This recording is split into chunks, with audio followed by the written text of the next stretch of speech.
ክርስቶስ ለሰው ሁሉ በቂ ስንቅ ነው። እስራኤል መናውን የሚያጡበት ቀን ነበር። እኛ ግን ክርስቶስን የምናጣበት ቀን የለም። ወደሱ የመጣ ሁሉ ይጠግባል። ገንዘቡን አባክኖ በድህነት የመጣው ባሪያ ወደ ክርስቶስ ቤት ሲመለስ ከሁሉ የተሻለ ልብስ ይሰጠዋል። እግዚአብሔር ፈቅዶና ወዶ በጣም ትልቅ እድል በሆነ ዘመን ውስጥ እየኖርን ነው። እጅግ ትልቅ በተረገመ ዘመን ውስጥ እየኖርን አይደለም። እግዚአብሔር በተሻለ ዘመን ውስጥ እያኖረን ነው። በዚህ ልንደሰት ይገባል። አንተ ሰው ሆነ ከሰው ጋር ብትገጥም ወይ ያሸንፋል ወይ ታሸንፈዋለህ። ቤተክርስቲያንን ግን ብትገጥም መሸነፍ ብቻ ነው። ዛሬ በቤተክርስቲያን ለሚሾሙ አባቶቻችን ለሚያገለግሉ ለሁላችንም እኔን እያያችሁ ስሩ ይላል ክርስቶስ። ይጠቅማል ይበጃል እያላችሁ የግል ፍላጎታችሁን ወደ ቤተክርስቲያን አታምጡ። እንደ ሐዋርያት ሲኖዶስ ያለ እንደ ሊቃውንት እንደ ሰለስቱ ምዕት ያለ ጥሩ ውሳኔ የሚወስን የአባቶች ሲኖዶስ እንፈልጋለን ይላል። ቅዱስ ጴጥሮስ ጌታ ልሞት ነው ሲል ምን አለው? እባክህ አይሁንብህ አለው። ጌታ ምንድን አለው? የሰውን እንጂ የማን አታስበው ነው ያለው። አሁን ክርስቶስ አይሙት ማለት ጥሩ ነው አይደለም? አይገረፍ አይሰቃይ ማለት ጥሩ አይደለም? ጥሩ ነው። ግን የእግዚአብሔር ሐሳብ መሞት ከሆነስ የሚሻለው የማን ይሻላል? እስኪ ንገሩ። እኛ የመረጥነው ህይወት ወይስ እግዚአብሔር የመረጠው ሞት ነው የሚሻለው? የሚሰማ የለም። ሁሉ በቃ ይጮሃል። ልባም ሰው የሚሰማ የለም። አሁን አባቶቻችን መናገር አቆሙ። የማያስፈልግ ክርስቲያን የማያስፈልግ መክሊት የለም። 7 ጋኔን ያወጣላት ማርያም መግደላዊት እጅጉን አስፈላጊ ሰው ነበረች። ሰሞኑን የቅዱስ ሲኖዶስ ስብሰባ ነው። በቅዱስ ሲኖዶስ ከተሰበሰቡ አባቶቻችን የምንጠብቀው ይህን 3 ነገር ነው። ሃሌሉያ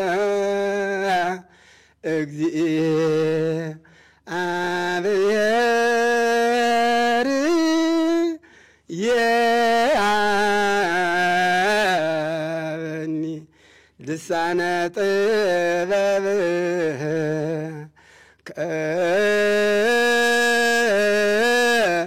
ከመአይ ምህር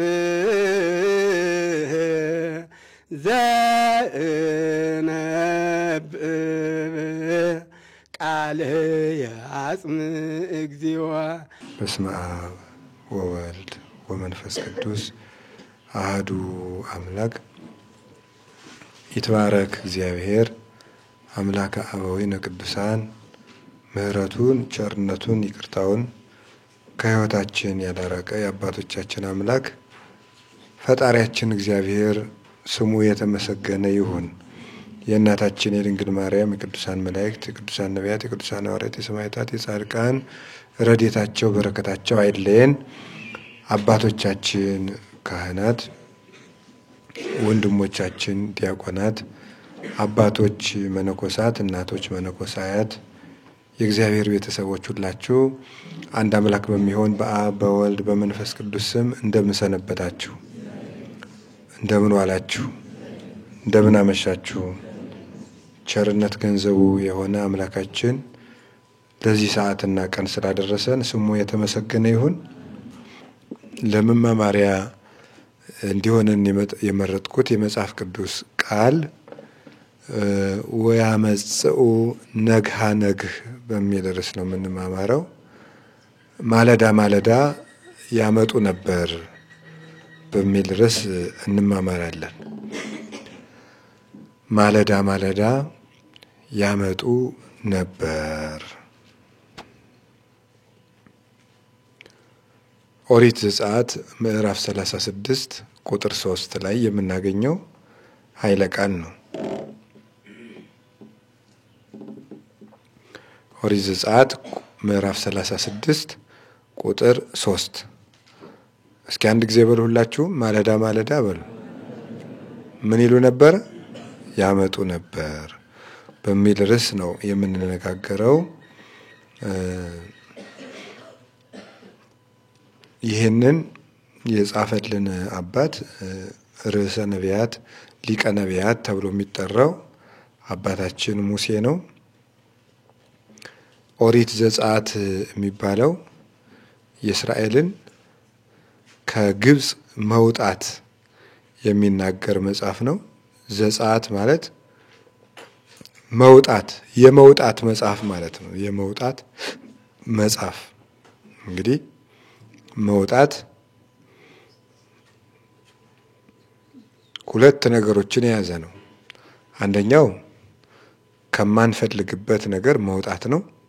ሁለተኛው ደግሞ ወጥቶ መቅረት ጥቅም ስለሌለው መግባት ከመንፈልገው መግባት ሁለት ዓላማ ነው መውጣት ከማይፈልጉት ነገር መላቀቅና ከሚፈልጉት ነገር መግባት ነው መውጣት ዓላማው እሱ ነው ስለዚህ ኦሪት ዘጸአት እስራኤል ከግብጽ እንዴት እንደወጡ ወጥተው ደግሞ እንዴት የሚፈልጓት ሀገር እንደሚገቡ የሚናገር መጽሐፍ ነው ይሄ መጽሐፍ በቀጥታ ከክርስቲያኖች መዳን ጋር የሚያያዝ መጽሐፍ ነው ጌታችን ኢየሱስ ክርስቶስ መጥቶ እኛን አውጥቶናል ከሲኦል ከአላዋቂነት ከክህደት ከቁራኝነት ከኃጢአት ከሞት ከመቃብር ጥፋት ከዚህ ሁሉ ክርስቶስ አውጥቶናል ሊያወጣን ነው የመጣው እንግዲህ እንደምታውቁት እስራኤል 215 ዓመት በግብጽ ሲኖሩ ራሳቸው ተዋግተው መውጣት አልሆነላቸው ነበር ስለዚህ እግዚአብሔር በእድ ጽንይት ወበመዝራይት ልዕልት በጸናች ክንዱ አወጣዋችሁ ነው የሚላቸው ደጋግሞ በጸናች ክንድ አወጣዋችሁ ይላቸዋል በጸናች ክንድ ማለት በእግዚአብሔር ጽኑ ስልጣን ነው ለጊዜው በእግዚአብሔር ጽኑ ስልጣን እግዚአብሔር እስራኤልን አውጥቷቸዋል እንግዲህ እግዚአብሔር ክንድ ነው የተባለችው በእግዚአብሔር እጅ ወይም ክንድ እስራኤል ከፈርዖን ወጥተዋል ፈርዖን ዲያብሎስ ነው እኛም ከዲያብሎስ እጅ የወጣ ነው በእግዚአብሔር አብ ጽኑ ክንድ በሚባለው በእግዚአብሔር ወልድ ስልጣን ነው የወጣ ነው በጸናች ክንዴ ሲል በሐዲስ ኪዳንም ጌታችን ኢየሱስ ክርስቶስ የአብ ክንድ ስለሚባል በወልድ እኛም ከፈርዖንና ከሲኦል ወጥተናል ማለት ነው ቀይ ባህርን አሻግሮ ሙሴ እንደመገባቸው ጌታችን ኢየሱስ ክርስቶስ ደግሞ በጥምቀት ነፍሳትን አሻግሮ ከሲኦል አውጥቶ በመናው ምትክ ስጋውን መግቦናል ከአለት ላይ በፈለቀው ውሃ ምትክ ከጎኑ የፈለቀውን ደም መግቦናል እኛንም በደመና በመጋረድ ፋንታ በመንፈስ ቅዱስ እንድንጋረድ አድርጎናል ስለበጉ ስጋ የገዛ ስጋውን መግቦናል ስለ ሙሴ ፈንታ ራሱ ጌታችን ኢየሱስ ክርስቶስ መሪ ሆኖ ተገልጾልናል የእስራኤል ክብርና የኛ ክብር ልዩነቱ በዚህ ነው እስራኤል ከግብጽ ነው የወጡት እኛ የወጣ ነው ግን ከሲኦል ነው እስራኤል ከፈርዖን ነው የወጡት ፈርዖን ቢያንስ ሲሞት ያርፉታል ሌላ ፈርዖን ሊተካ ይችላል እኛ ደግሞ እምደ ጸላኢ ዛልቦ ምህረት ከጥንተ ጠላታችን ከጽኑ ጠላታችን ከዲያብሎስ እጅ ነው የወጣ ነው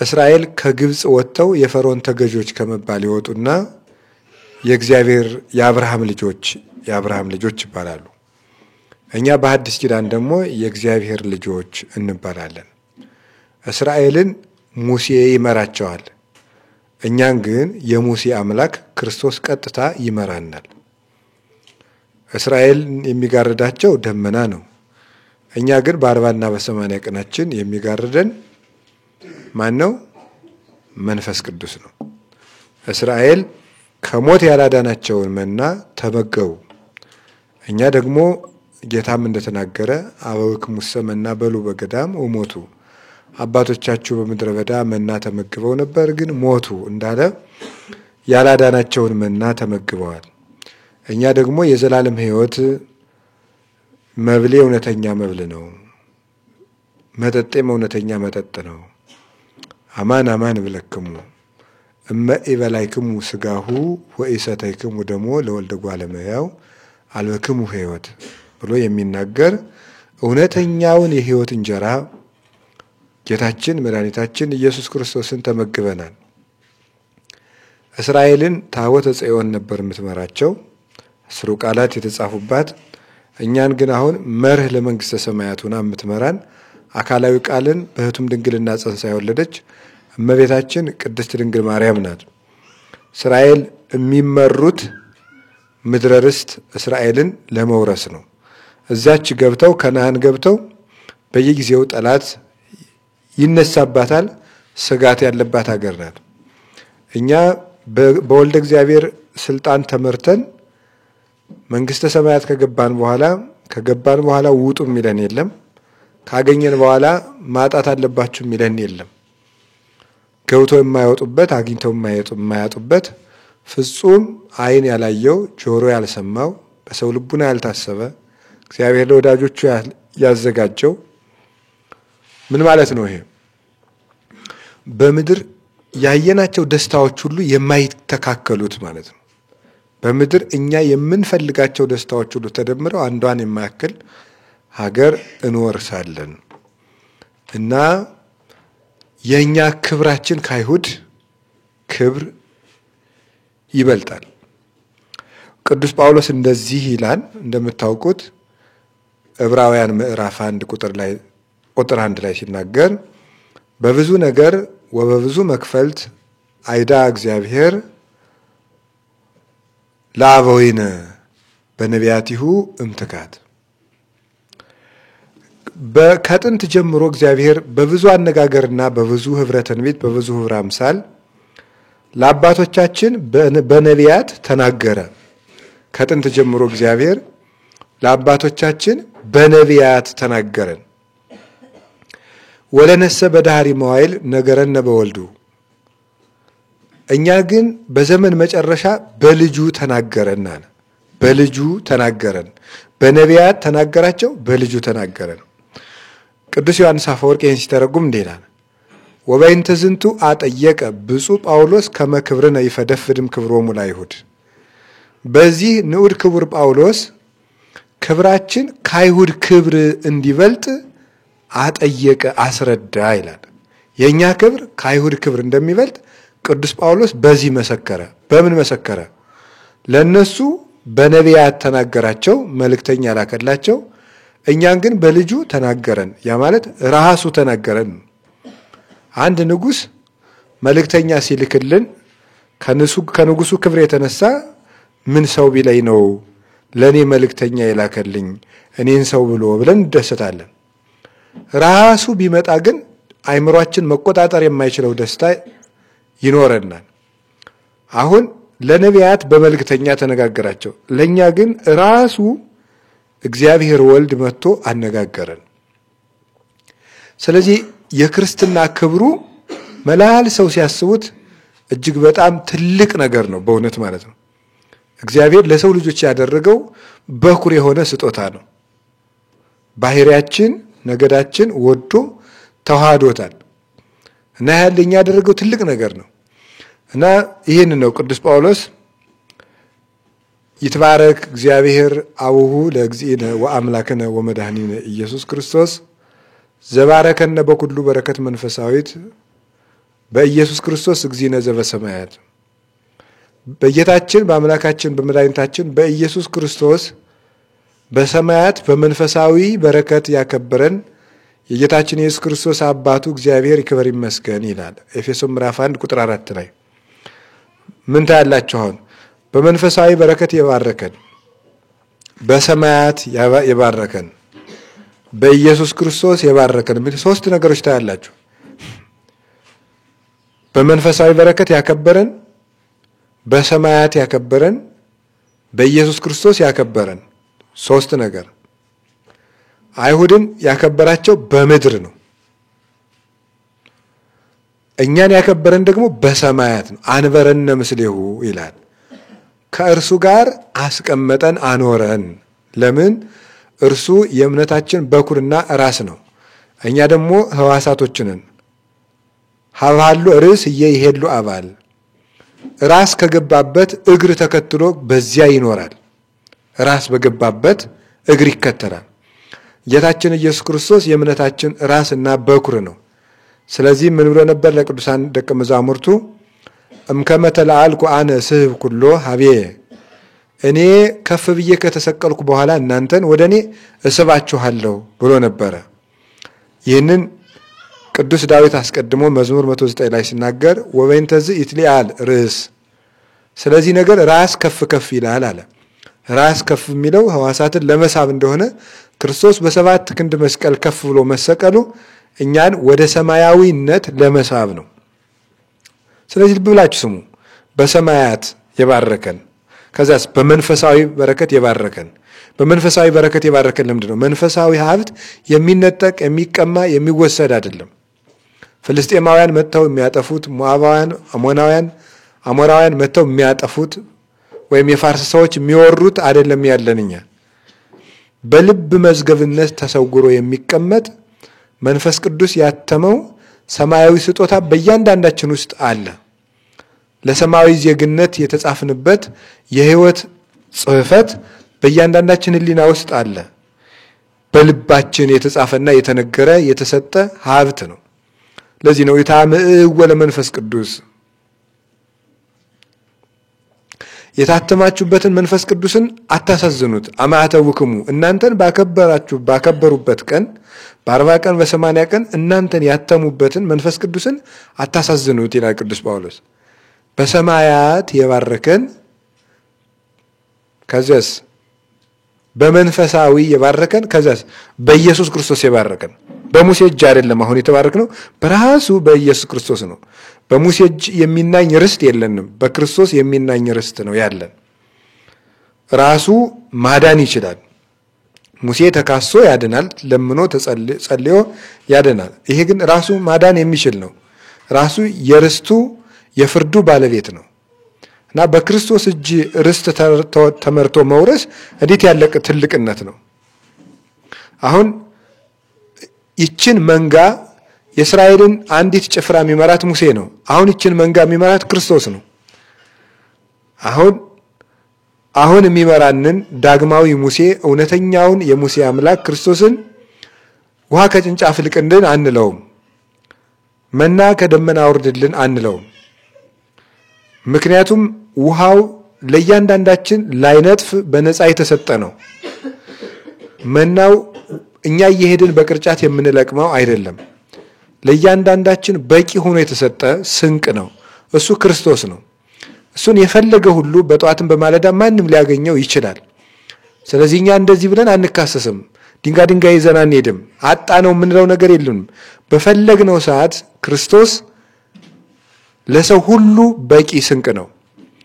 እስራኤል መናውን የሚያጡበት ቀን ነበር። እኛ ግን ክርስቶስን የምናጣበት ቀን የለም። ለዘመጻሐቤ ይሰድዶ ወያወጽኦ አፋ ወደ እኔ የመጣውን አስወጥቼ በከንቱ አሰናብቼ አልሰደውም እንዳለ ከሱ የመጣ ሁሉ ይጠጣል፣ ወደሱ የመጣ ሁሉ ይጠግባል።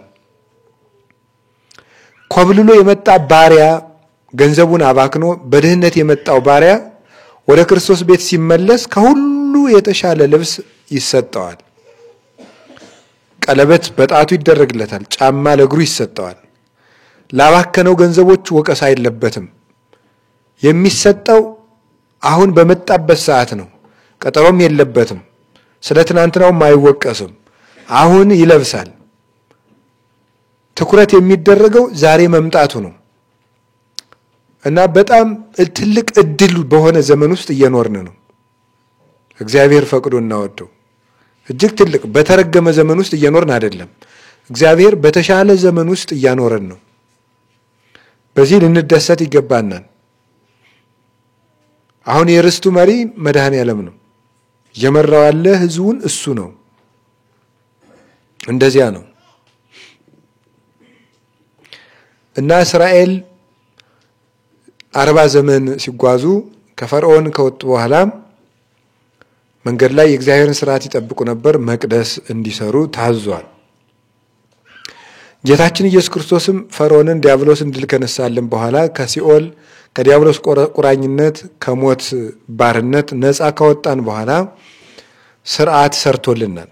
እስራኤል ከግብጽ ከወጡ በኋላ በዚህ ዓለም 40 ዘመን ኑረዋል። እኛም ተጠምቀን በዚህ ምድር እንኖራለን። ፈርዖን ቢሞትም ሌሎች በየመንገዱ ያሉ ነገስታት ይዋጓቸው ነበረ። ለኛም ዲያብሎስን ክርስቶስ ድል ቢነሳልንም በየቀኑ ውጊያ ያለብን ካጋንንት ጋር ይቆነ ቀትልነ እማበስጋ ወደም ውጊያችን ከስጋና ገደም ጋር አይደለም እና ከማን ጋር ነው? ከክፉ አጋንንት ጋር ነው። ምስለ መናፍስት እንኳን እለይኮን ንወላ ለመጽልመት የጨለማውን ዓለም ከሚገዙት አጋንንት ጋር እንዋጋለን እንጂ ይላል ኤፌሶን ምዕራፍ 6 ላይ። ስለዚህ ውጊያችን የማያቋርጥ ነው። እስራኤል ፈርዖን ሙቶልኛል ብሎ ዝም ብሎ መሰስ እያሉ ወደ ከነዓን መሄድ የለም። መንገድ ላይ ናግነስ ይሆናሉ። ዝም ብሎ መራመድ የለም። መንገድ ላይ ሌሎች አሉ። ያንን ውጊያ እንዲያሸንፍላቸው እግዚአብሔር ቤተ መቅደስ እንዲሰሩ አዟቸዋል። ሌሎች ስርዓቶችን ማዟል። እግዚአብሔርም በምድር ላይ ዛሬ በሐዲስ ኪዳን አጋንንት በየጊዜው ስለሚዋጉን እነሱን የምናሸንፍባት ቤተ ክርስቲያን በመካከላችን እንድትኖር አድርገዋል። ያቺ ደብተራ ኦሪት እግዚአብሔር አብሯቸው እንዳለ እየመራቸው እንደሆነ ምስክር ሆና የቆመች ምልክት ናት። ለዚህ ነው ደብተራ ስም የምትባለው። የምስክር ድንኳን ትባላለች። ወደብተራ ስምኒ እንተ ነበረት በገዳም የምትባለው ለዚህ ነው። በበረሃ የነበረችው የምስክር ድንኳን የሐዋርያት ሥራ ምዕራፍ 7 ላይ የምስክር ድንኳን ምንድነው የምትመሰክረው? እግዚአብሔር አብሯቸው እንዳለ ትመሰክርላቸዋለች። እግዚአብሔር ደመናውን አውርዶ ጋርዶ በደመናው ላይ ብርሃን ሰፍሮበት ሲያዩ እግዚአብሔር ከኛ ጋር ነው ብለው ይመሰክራሉ። ጌታችን ኢየሱስ ክርስቶስ እስከ ህልቀተ ዓለም ድረስ ከናንተ ጋር ነኝ ብሏቸዋል ለቅዱሳን ሐዋርያት። እስከ ዓለም ፍጻሜ ድረስ ከኛ ጋር መሆኑን ምልክት የምትሆነን አንዲት ቤት አለች። እሷ ቅድስት ቤተ ክርስቲያን ናት። እግዚአብሔር ከኛ ጋር መሆኑን ምስክር የምትሆነን። እስራኤል ጠላቶቻቸውን የሚዋጉ ደብተራ ኦሪት ድንኳኗ ተነቅሎ ታቦተ ጽዮን መንቀሳቀስ ስትጀምር ነው። ሰው በነፍስና በስጋው ላይ የተነሳበትን ክፉ ውጊያ ያለ ቅድስት ቤተ ክርስቲያን ድል ሊነሳ አይችልም። ድል መንሳት የሚችለው በቅድስት ቤተ ክርስቲያን በኩል ነው። ብቻውን ተነጥሎ ዓለምን የሚያሸንፈው የለም። መኑ ዘይመውዕ ለዓለም ዘእንበለ ዘየአምን ከመ እግዚእ ኢየሱስ መሲሁ ውእቱ። ጌታችን ኢየሱስ ክርስቶስ እሱ ክርስቶስ እንደሆነ ስጋን ተዋህዶ የተገለጠ መሲህ እንደሆነ ከሚያምን ሰው በቀር ዓለምን ድል የሚነሳው ማን ነው ብሎ ቅዱስ ዮሐንስ በመልእክቱ እንደነገረን የጌታችን ኢየሱስ ክርስቶስ የደሙ ማህተም የቅዱስ ስጋው በረከት ያለባት አካሉና ምልክቱ የሆነች ቤተክርስቲያንን ይዞ ሰው ሊያሸንፍ ይቻላል። ቅዱስ ዮሐንስ አፈወርቅ ስለዚህ ነገር ሲናገር ሰው አንተ ሰው ሆነ ከሰው ጋር ብትገጥም ወይ ያሸንፋል ወይ ታሸንፈዋለህ። ቤተክርስቲያንን ግን ብትገጥም ግን ትሸነፋለህ። መሸነፍ ብቻ ነው ቤተክርስቲያንን የገጠመ ሰው። በአንጻሩ ሰው የሚያሸንፈው ከቅድስት ቤተክርስቲያን ጋር ነው። ከቅድስት ቤተክርስቲያን ጋር የሆነ ሰው ድል ይነሳል። እና እግዚአብሔር ሲናገር ምንድነው ያለው? በመካከላቸው እንድኖርላቸው መቅደስ ይስሩልኝ አሉ። ደብተራ ኦሪት ተሰራች። በዛች ደብተራ ኦሪት ውስጥ እግዚአብሔር እንዳልኳችሁ ደመናውን እያሰፈረ ብርሃን እየሰፈረባት የእግዚአብሔር ክብር እያዩ እግዚአብሔር አብሮን አለ እያሉ ይኖሩ ነበር። የመገናኛው ድንኳን ትባላለች። የምስክር ድንኳን ናት። እግዚአብሔር ከነሱ ጋር መኖርን ይመሰክርላቸዋልና የመገናኛው ድንኳን ናት። የመገናኛው ድንኳን እስራኤል ከእግዚአብሔር ጋር የሚገናኙባት ያቺ ድንኳን ነበረች። እኛም ከእግዚአብሔር ጋር የምንገናኘው በቅድስት ቤተክርስቲያን በኩል ነው። እና ያቺ ደብተራ ኦሪት ስትሰራ ምን ተደረገ? የመጀመሪያው ደብተራ ኦሪት ወይም ድንኳኗን ለመስራት ከሰማይ ሥርዓት አዩ። እግዚአብሔር ለሙሴ ሰማዩን ገለጠለት። የሰማዩን እኔ እንዳሳየው አድርገህ እንደመስራት ተጠንቀቃለሁ። ሌላ እንዳትሰራ እኔ እንዳሳየው። መጀመሪያ በሰማይ ያለውን መቅደስ ለሙሴ እግዚአብሔር ገለጠለት፣ አሳየው። ሰማዩን ጽርሐ አርያምን መንበረ መንግስትን አሳየው። ቅዱስ ያሬድ እንደተናገረ ቀዳሚሃ ለጽዮን ሰማየ ሳረረ ወበዳግም አርአዮ ለሙሴ ዘከመ የገብር ግብራ ለደብተራ። ከሁሉ አስቀድሞ ከጽዮን ምድራዊት አስቀድሞ እግዚአብሔር ሰማይን መሰረተ። በምድር ያለችውን ሙሴ የሚያንጻትን ድንኳን ከመስራት አስቀድሞ ሰማይን መሰረተ ፈጠረ።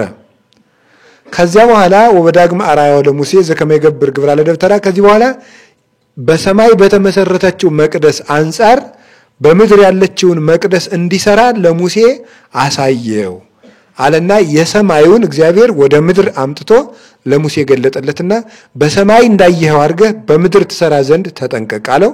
ሙሴም የሰማዩን እየተከተለ ደብተራ ኦሪትን ሰራት ማለት ነው። የራሱን ጥበብ፣ የራሱን ፍልስፍና፣ የራሱን ዲዛይን፣ የራሱን ስልት፣ የራሱን ሐሳብ አድርጎ እንዲሰራ አልፈቀደለትም።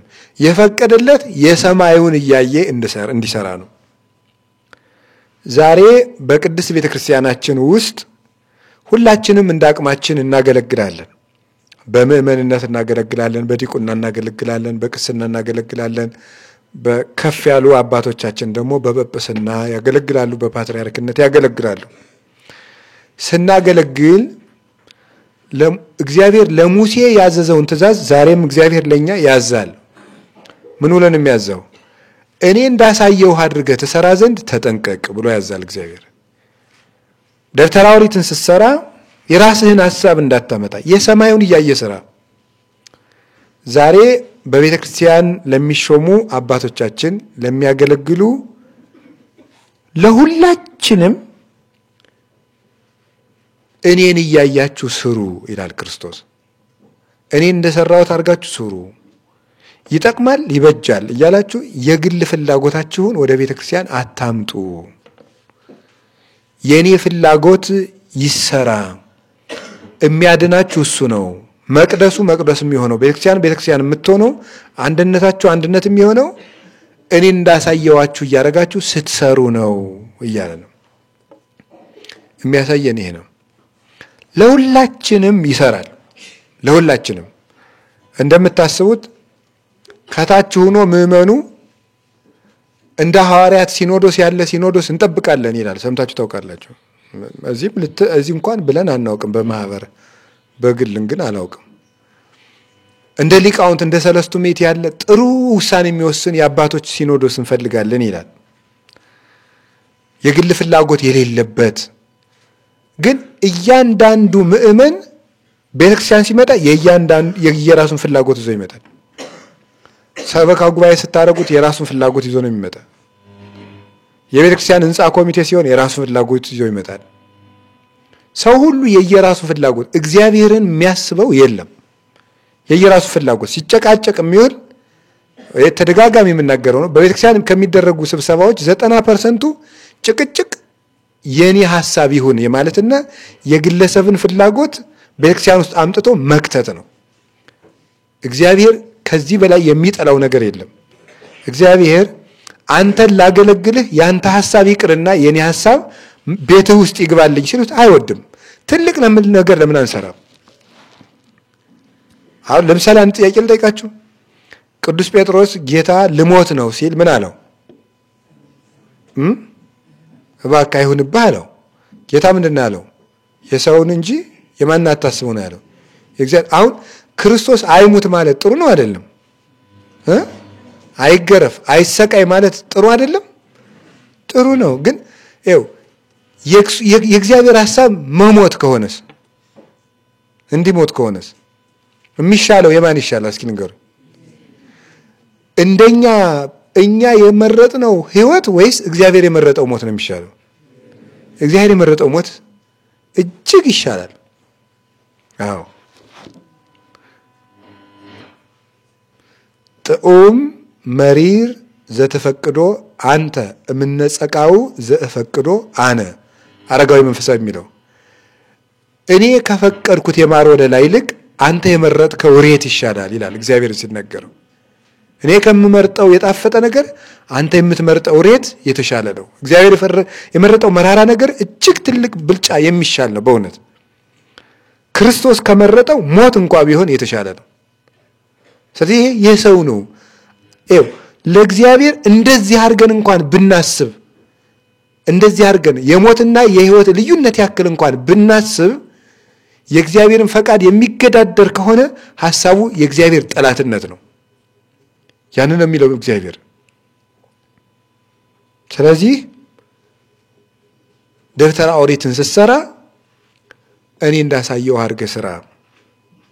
አሁን የግለሰብ ፍላጎት፣ የሌላ እጅ ፍላጎት፣ የቤተሰብ ፍላጎት ቤተክርስቲያን ውስጥ ሲገባ እግዚአብሔር እጁን ከኛ ማሸሽ ይጀምራል። የዛን እንግዲህ እርስ በርሳችን እንተላለቃለን። መደማመጡም የለም፣ ክብርም የለም፣ መሪና ተመሪም ይጠፋል፣ የበላይም የበታችም የለም። ሁሉ ባንድ ላይ ይጮሃል፣ ጆሮ የለም። ያ እንዲሆን የራሳችን ፍላጎት እንድንተው ነው እግዚአብሔር ያዘዘን። ሁለተኛ ምንድነው ያደረገ? ደብተራ ኦሪትን የሚሰሩ ሰዎች ብልህ ሰዎች እንዲመረጡ። ማን እንደዚህ ያደረገው? እግዚአብሔር ነው። ብልህ ሰዎችን ለመቅደሱ መምረጥ ያስፈልጋል። አይናማዎቹን ለሕፃን ልጅ ውሰዱና ወርቅ ስጡት። ምንድነው የሚያደርገው? ወይ ይጫወትበታል ወይ በሆነ ነገር በማይረባ ነገር ለውጦት ነው የሚመጣው። ምን የት እንደሚያደርገው አይታወቅም። ሀብት እኮ የት እንደሚገኝ ብቻ ሳይሆን ምን እንደሚያደርጉት ካላወቁት ጥቅም የለውም። የት ቦታ እንደሚያስቀምጡት ካላወቁትስ? አሁን ለእያንዳንዳችሁ አንዳንድ አቅማዳ ወርቅ በሰጣችሁ አስቀድማችሁ የት እንደምታስቀምጡ ካላወቃችሁ ወደብ ላይ ወስዳችሁ ብታስቀምጡ ምንድን ነው የሚሆነው? በቃ ጉዞ የሚመጣ ሁሉ ቆንጥሮ ይጨርሰዋል። ሁሉ በቦታው ካልተቀመጠ ጥቅም የለውም፣ ክብርም የለውም፣ ዋጋም የለውም።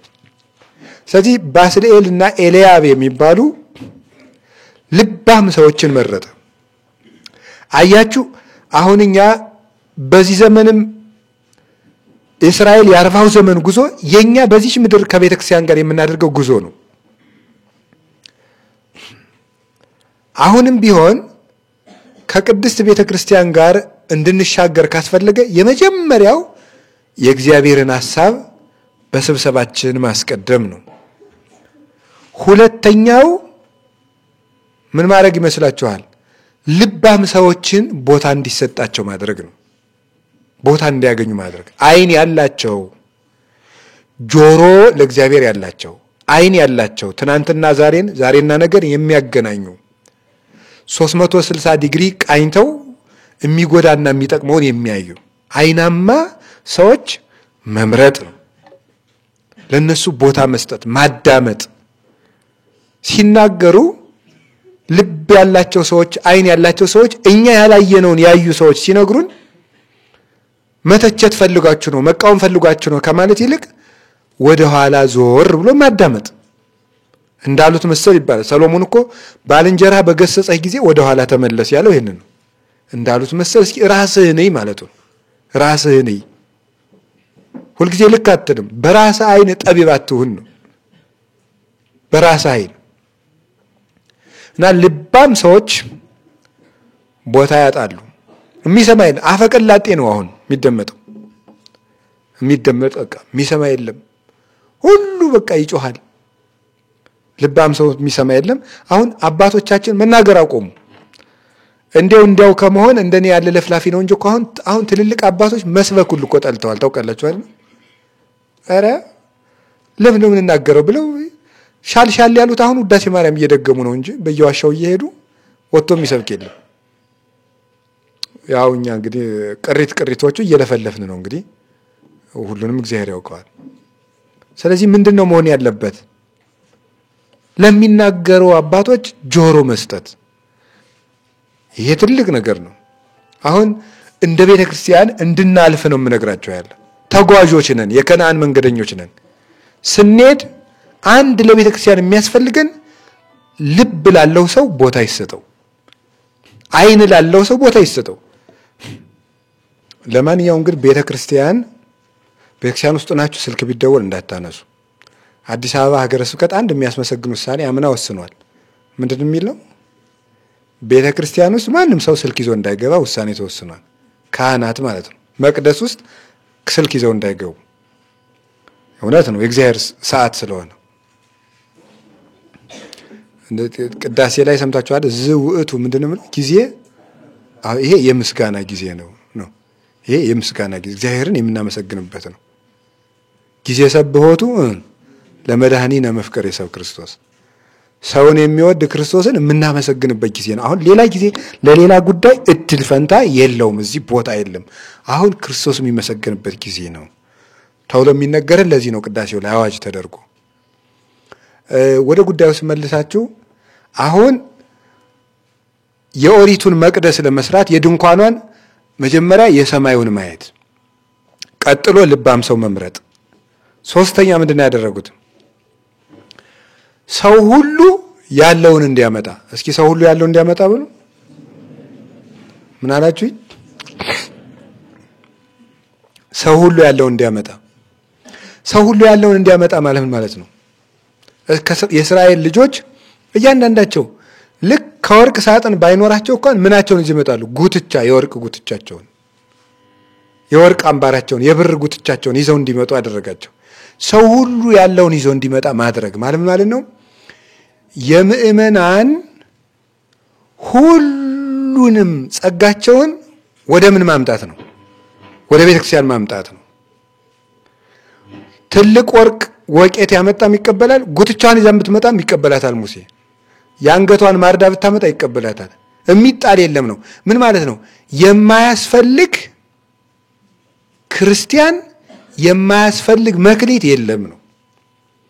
የምእመናንን ሁሉንም ጸጋቸውን ወደ ተግባር መለወጥ ያስፈልጋል። የሚጽፈው እንዲጽፍ፣ የሚያቅደው እንዲያቅድ፣ ኮምፒውተር የሚሰራው ኮምፒውተር እንዲሰራ፣ ሳይንስ የሚችለው ቤተክርስቲያን በሳይንስ እንድትሻገር ያን እንዲሰራ፣ ሁሉን የቤተክርስቲያንን መክሊት ወደ ቤተክርስቲያን አምጥቶ መጠቀም፣ ሁሉም ያለውን እንዲያመጣድ። የማያስፈልግ ሰው ለቤተክርስቲያን የላትም። ልንገራችሁ፣ እገሌ ለቤተክርስቲያን ወሳኝ ሰው ነው እና እገሌ ደግሞ የለም። ይሄን የምታዩት በምንድን ነው? የምታዩት ዘመኗን ሁሉ በኃጢአት የጨረሰችው ሴት ለክርስቶስ አስፈላጊ አልነበረችም? ናት አይደለችም?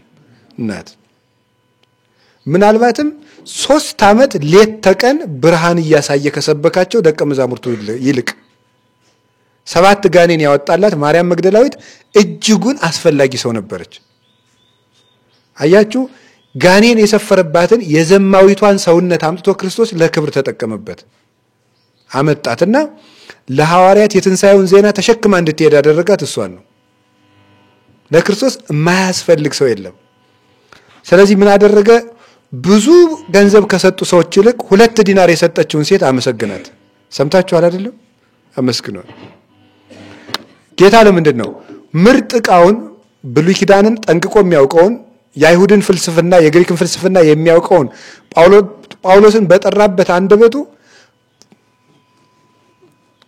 መረብ የሚጎተተውን ተራውን ገበሬ ማንን ጠርቶታል? ቅዱስ ጴጥሮስን። ምንድነው የሚያሳየን ጌታ እዚህ ውስጥ?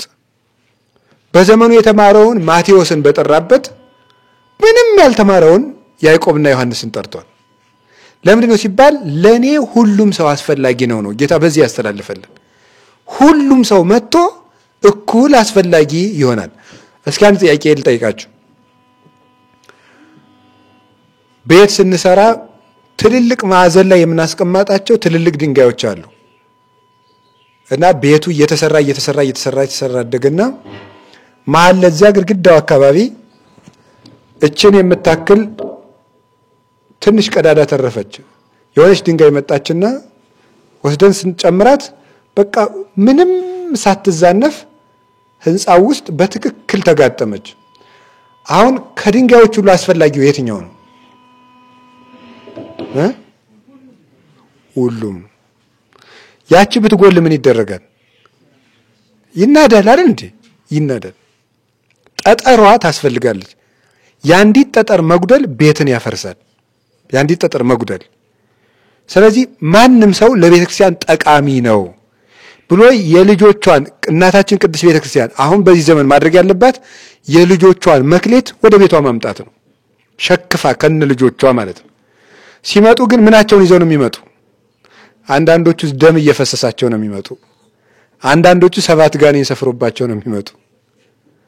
ገብቷችኋል? ሲመጡ ዝም ብሎ አይመጡም። ግን ይምጡና ጋኔኑን ታስለቅቀው፣ እግዚአብሔር ያስለቅቀው። የሚፈወሰው ይፈወሳል፣ የሚማረው ይመራል፣ ችኩሉ ይረጋጋል፣ ስሜተኛው ይሰክናል። እንደ ቅዱስ ጴጥሮስ እኔ አልክድም የሚለው ሁሉ ቀስ ብሎ እየሰከነ ይሄዳል። ቤተክርስቲያን ልጆቿን መሰብሰብ፣ ከዚያስ ሁሉንም እዚያ አሁን 7 ጋኔን የሰፈረባት ሰው ተመልሳ እንደዚያ ትሆናለች ብላችሁ አስባችሁ ታውቃለች? ሊመጣላችሁ ይችላል። ለቤተክርስቲያን ትልቅ ሹመት ልታጫት ትችላላችሁ። አሁን የሰበካ ጉባኤ ምርጫ ቢሆንና አንዲት 7 ጋኔን የሰፈረባት ሴት ብትሆን ያቺ ሴት ወለተ ማርያም ብትባል እዚህ ወየኔ ወለተ ማርያም እብድ አይልም ሰው ይላል። እንዴ ልትሆን ትችላለች ብሎ ጌታ ግን የሆነ ሰው ተመልሶ እንደሚጠቅም ያውቃል። እና ቤተክርስቲያን የጠመመን አቅንታ የጎደንን ሞልታ የጠፋን ፈልጋ መጠቀም የምትችልበትን ስልጣን ክርስቶስ ለቤተክርስቲያን ሰጥቷታል። ስለዚህ ይሄ መንግስተ ሰማያት በባህር ውስጥ የተጣለች ምን ትመስላለች ነው የሚለው?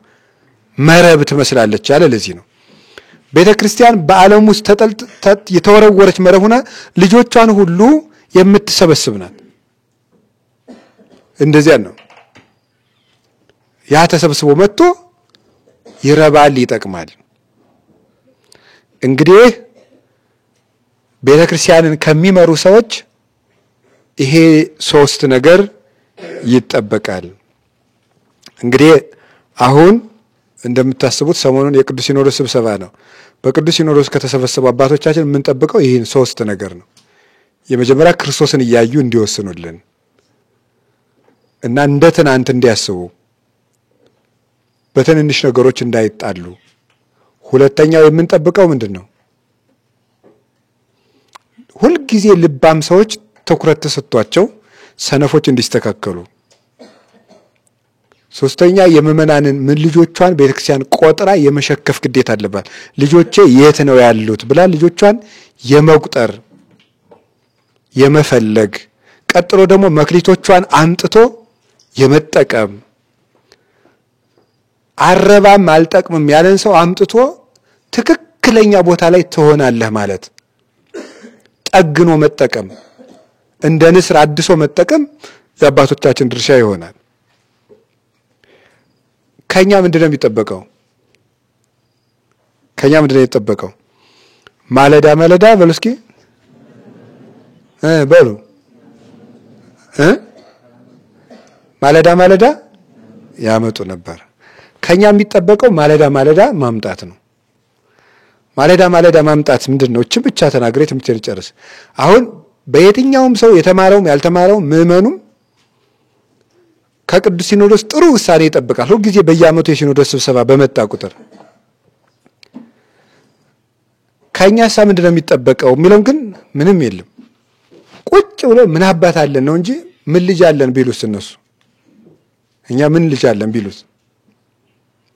አሁን እኮ የቅዱስ ዮሐንስ አፈወርቅ እኮ የስብከት ተማሪዎቹ ከዚህ ዘመን የመጽሐፍ መምህር እንደሚሻሉ እርግጠኛ ነኝ። በተለይ እኔ ነሽ የሌላውን የመጽሐፍ መምህር አላውቅም። ታውቃላችሁ አይደል? ዮሐንስ አፈወርቅ እንዲህ ብሏል የምንለው እኮ ቅዱስ ዮሐንስ አፈወርቅ ለሕዝብ የሰበከው ስብከት ነው። አሁን እኛ አጥንተን አልገባን የሚለው ለሕዝብ ማለት ነው። ለምእመናን በአብይ ጾም የሰበከው ስብከት ነው። የዛ ጊዜ ምእመን ከዛሬ መምህር ይሻላል በእውነት።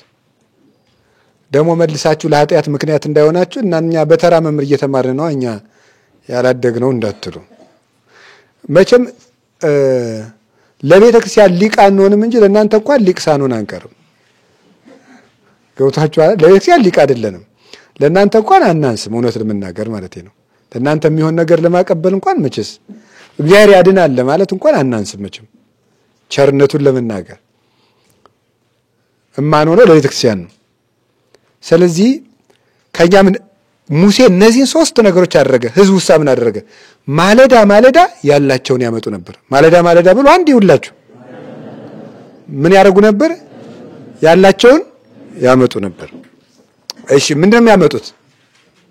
ቀድሜ ነገርኳችሁ። ምንድን ነው? ወርቅ ያለው ወርቅ፣ ብር ያለው ብር፣ ሐር ግምጃ ያለው ሐር ግምጃ፣ ገመድ ያለው ገመድ፣ ሁሉም ያመጣ ነበር። አሁን እዚህ ውስጥኛ ምንድነው ያለም? ለቤተ ክርስቲያን ቤተክርስቲያን ይሄንን ዘመን እንድትሻገር ምን ያስፈልገናል? ሁሉም ሰው በድርሻው ያለውን ነገር ይዞ ለቤተክርስቲያን እድገት ሊያመጣው ይገባል ነው አንዱ መልእክት። ቤተክርስቲያን እንድትሻገር ሁሉም ሰው ያለውን ያምጣ። ሐሳብ ያለው ሐሳብ ያምጣ፣ ዕውቀት ያለው ዕውቀት ያምጣ፣ እቅድ ያለው እቅድ ያምጣ። ዝም ብሎ ከመጨቃጨቅና ቁጭ ብሎ አገር ጥሎ መሄድ የኢትዮጵያ ተረት ነው። ለምን ይበጃል? ለውሸት። ምን ለማለት ፈልጌ ነው? አንዳንድ ጊዜ ምእመንነት ለስድብ ይመቻል እንዴ እላለሁ እኔ።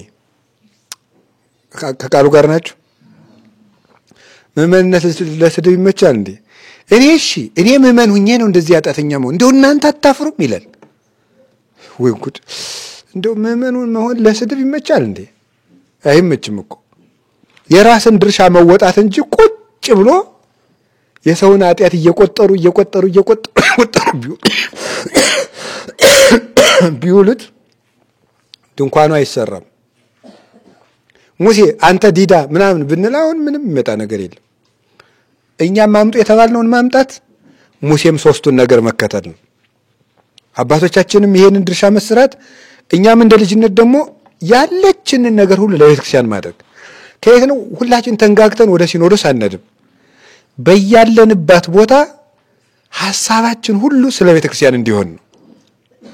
ስለ ቤተክርስቲያን እና ሁላችንም እናስፈልጋለን ብለን ሐሳብ መስጠት፣ አስፈላጊ ሆነን መገኘት። የግብጽ ገዳማት ከሚደነቁበት አንዱ በተለይ አስቄጥስ ገዳም ሄጄ የሰማሁት ነው። ያስጎበኙን አባት እንደነገሩን እንግዲህ 34 ፋብሪካ ነው ያላቸው። 34ቱን ፋብሪካ ግን የሚመራው 120 መነኩሴ ብቻ ነው። ታውቃላችሁ አይደለም? ምን ማለት ነው ይሄ? 34 ፋብሪካ 120 መነኩሴ የሚመራው ለምን ይመስላችኋል? ጥራት ያለው መናኝ ነው የሚቀበሉት፣ የተማረ ነው የሚቀበሉት። ግን ከዛ ምን እንደነው ያሁን ማለት የፈለኩት እሱን አይደለም። እሱን ከገዳማት ጋር የምናወራው ይሆናል። እንዴት አይነት ሰው ነው የሚቀበሉ የሚለውን የፈለኩት። ግን አንድ ውሳኔ ሊወሰን ሲፈለግ ምን ይደረጋል መሰላችሁ? ለምሳሌ ይሄንን ዕቃ አንግዛው ለማለት ሁሉም መነኩሴ ሳይሳቀቅ ሐሳብ እንዲሰጥ ወረቀት ይበተንለታል፣ ስሙን ሳይጽፍ ማለት ነው። ይገዛ፣ ምክንያቱም በዚህ ምክንያት ያስፈልግ። ታሞ ለተኛው እንኳን መጻፍ ከሆነለት ወረቀቱ ወደ ባቱ ይሄድለታል፣ ምክንያቱም በዚህ ምክንያት ያስፈልጋል። አይገዛ፣ ይሄ ነገር አያስፈልግም በገንዘብ።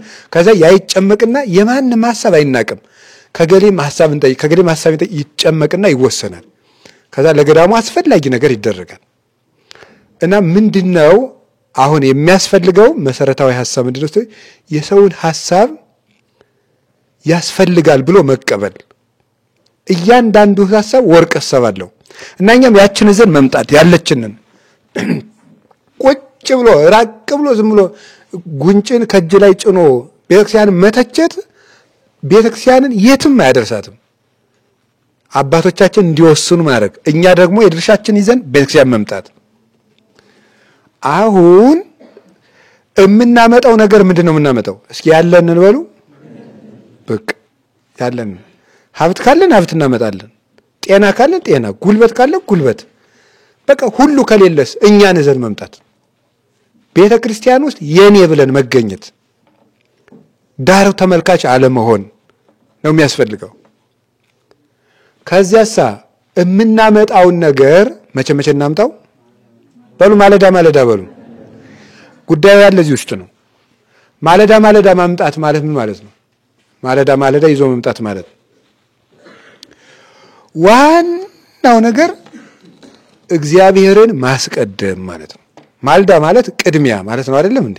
ጧት ማለት ቀደም ብሎ ማለት።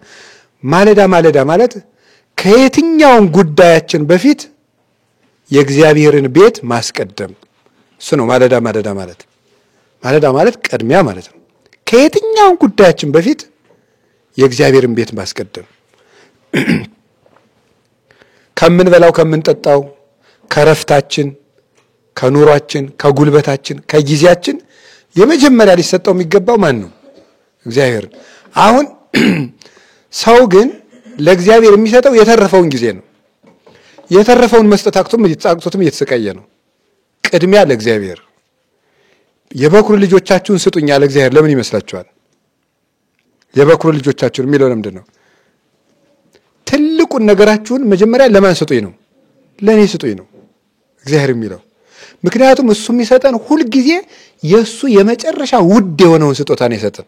የመጀመሪያው ለምሳሌ መልኩን አልሰጠንም? እሱ የመጨረሻ ትልቁን ነው የሚሰጠን። ለእግዚአብሔር ርጋፊ፣ ትራፊ፣ ፍርፋሪ አይደለም የሚሰጠው። ለእግዚአብሔር የመጀመሪያ ነው የሚሰጠው። ከዚያሳ ደግሞ ሁለተኛ የመጨረሻ እግዚአብሔር ወዶ የሰጠን ትልቅ ስጦታ አለ። አብ የሰጠን ምኑን ነው? ልጁን። ወልድ የሰጠስ ምኑን ነው? ራሱን። ስለዚህ ለእግዚአብሔር የሚወደድ የመጨረሻ ነገር የሚሰጠው አብርሃም የሚወደውን ልጁን እንደሰጠ ማለት ነው። እና ከጊዜም ምቹውን ሰዓት ለእግዚአብሔር መስጠት። ሰዓታችን በምንፈልገው ነገር አባክነን የተረፈውን ለእግዚአብሔር አይደለም የሚሰጠው። ምቹ ሰዓት ለእግዚአብሔር ነው። የበረታው ጉልበታችን ለእግዚአብሔር መሰጠት አለበት። እሱን ነው ልጄ ሆይ ልብህን ስጠኝ አለ። ምን ስጠኝ ነው ያለው? ልብህን ስጠኝ የተባለ ምንድን ነው? በእስራኤል በጣም አስፈላጊ አካል ተብሎ የሚታወቀው ምንድን ነው? ልብ ነው። ስለዚህ ዋና ነገራችንን ሁልጊዜ እግዚአብሔር ይፈልጋል። ዋና ነገራችንን እና ቅድሚያ ለእግዚአብሔር። እስቲ ቅድሚያ ለእግዚአብሔር በሉ እንጂ። ቅድሚያ ለሐሳባችን፣ ቅድሚያ ለፍላጎታችን። ስብሰባ ተሰብስበን ስንናገር ራሱ ቅድሚያ ለማን ተናገሩ? ለእግዚአብሔር ነው። ማለዳ ማለት እግዚአብሔር እስቲ ይቅደም ነው። እኛ ከምንቀድም፣ ዘመዶቻችን ከሚቀድሙ፣ ፍላጎታችን ከሚቀድም፣ ክብራችን ከሚቀድም፣ ተደፈርኩ ባይነታችን ከሚቀድም እግዚአብሔር መጀመሪያ ይሁን። እኛ መጨረሻ እንምጣ እስኪ። እግዚአብሔር ምንም እኮ አይታስ እግዚአብሔርን እኔ ትዝ የሚለን ቤተክርስቲያን ስንሄድ ነው መሰል። የሆነ ውይይት ስናደርግ፣ የሆነ ነገር ስናደርግ፣ ውሳኔ ስንወስን እንደው ማን ትዝ ብሎት ኧረ እግዚአብሔር ተብሎ ቢጠራ ራሱ እሱን ተወው፣ ኋላ እንነጋገራለን። ታምር ነው እናቴ። እንደው ሰው እኮ እናቴ ደስ የሚል ነገር ነው። እንደው እንዴት ነው የሚሻለው? አይታችኋል አይደለም? አሁን ዛሬ ስንክሳር ላይ የነበረውን ጻድቅ አባት አያችሁት? አባት ናቴዎስ ምንድን ነው ያደረገው? ማን ነበር ሲያስቀድም የነበረው? እግዚአብሔር ነው ያስቀደመው። ታሪኩን ልተርከው ነው አጠር አድርጌም ቢሆን የአንዲት ሀገር ሰዎች ጳጳስ ሞተባቸው። ሲሞትባቸው ይኸው ጳጳስ ሹምልን ብለው ለሌላ ሀገር ጳጳስ መልእክት ላኩ። ከ50 ቀን በኋላ እመጣለሁ አለ። ተቀጠረ፣ ቀረ። እነሱ እንግዲያማ አንድ ጥሩ አባት አለ ራሳችን ለምን አንሾመው ብለው ሾሙት። ኋላ ሊሾምላቸው ቢሄድ ይቺ ሀገር እንዴት ናት ብለው ጳጳስ ሹመው ዛሬም አሉት። የሱን ስም በጸሎት የሚጠራ የተወገዘ ይሁን፣ ህዝቡም የተወገዘ ይሁን ብሎ አውግዞ ተመለሰ። በራሳቸው ስልጣን ሾሙ ብሎ ማለት ነው። ይሄንን ሲሰማ ያ ጳጳስ ምን ያደረገ ይመስላችኋል? ያኛው አዲስ የተሾመው ቢያወግዝ እንወጋግዛለን ብሎ አያወግዝም ነበር ራሱ። አሁን ዛሬ ቢሆን እንደዛ የሚደረግ ይመስለኛል። እንደኛ ጳጳስ ከኛ መካከል ቢሆን ኖሮ ማለት ነው። እንደዛ ነው መወጋገዝ ነው የሚሆነው። እሱ ግን ምን አደረገ? በጣም የቅርቡ ሰው የሆነውን ደቀ መዝሙር ምን አለው? ሱባኤ ሄዷል ብለህ ለአንድ ዓመት ሱባኤ ሄዷል ብለህ ተናገር አለና እሱ ልብሱን አውልቆ ተራ ልብስ ለበሰና ወደ አወገዘው ጳጳስ ሄደ። ይገርማል እኮ። ምን ሆነ ነው ሲለው ዘመን የባሰኝ ሰው ነኝ ካንተ ትንሽ እየሰራው የዕለት እንጀራ ልብላ ብያለው ጳጳሱ። በልሽ ብሎ ሲሰራ በቃ ሲተጋ እንዲያሲል አሁን ይሄ ሰው ያስቀደመ ማንን ነው? ንገሩኝ እንጂ እግዚአብሔርን ነው። እግዚአብሔርን ባያስቀድም ኑሮ ወንበር ነው ተሰጥቶታል፣ ሹመት ነው አለው፣ ስም ነው ሰጥተውታል፣ ህዝብ እንደው ተቀብሎታል። ግን እግዚአብሔር ካልቀደመስ ሄደ። በጥሩ ሁኔታ ሲያገለግል አረ ይሄማ ለዲቁና ይሆናል ብሎ ዲቁና ልሹምህ አለው። አይ በፍጹም ትሾማለህ። አይ በፍጹም አይደረግም። እምቢ ልትል ነው ደግሞ አንተን ያዝዤ ሲለው አይ አረ አባቴ በነውር ተይዞብኝ ነው እንጂ ዲቁና አለችኝ አለው። በል አገልግል አለው። አገለገለው። ሲያገለግል እግዚአብሔር እኮ የሚሰራው ስራ ሲያገለግል አንደኛ ይውላችሁ ሰውየው ቅን መሆኑ ብቻ ሳይሆን ደግሞ ያለ በቅንነት ሰዎች አስገድደው ጵጵስና ስለሰጡት እግዚአብሔር ደግሞ ቅንነቱን አይቶ በምን ጳጳስ እንዲሆን ፈለገ? በእውነት እንዲሆን ፈለገ። ያለ ቀኖና መሆን ስላልነበረበት ማለት ነው። ከዛ ምን አደረገ? ሲያገለግል ቅስና ልሹምህ አለው። አልሆንም፣ እኔ ለዚህ ክብር አልበቃም። ተው መጨረሻ ላይ ሲያስገድደው ኧረ አባቴ በነውር ተይዞብኝ ነው እንጂ ቅስና አለኝ አለው። ቀስ ደግሞ ቅስናው ተገለጠ። በሱ ሲያገለግል ጳጳስ ሁን አለው። አልሆንም ሆነ።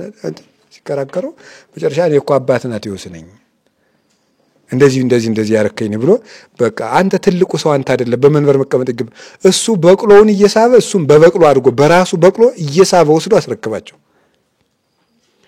ይሄንን የሚያደርግ ማን ነው? እግዚአብሔርን ማስቀደም ነው። እግዚአብሔርን ባያስቀድም ኖሮ ግን ሹመቱን ሹመት አድርጎ ያም ሲያወግዘው ያም እያወገዘ ይኖር ነበር። እግዚአብሔር መቅደም አለበት።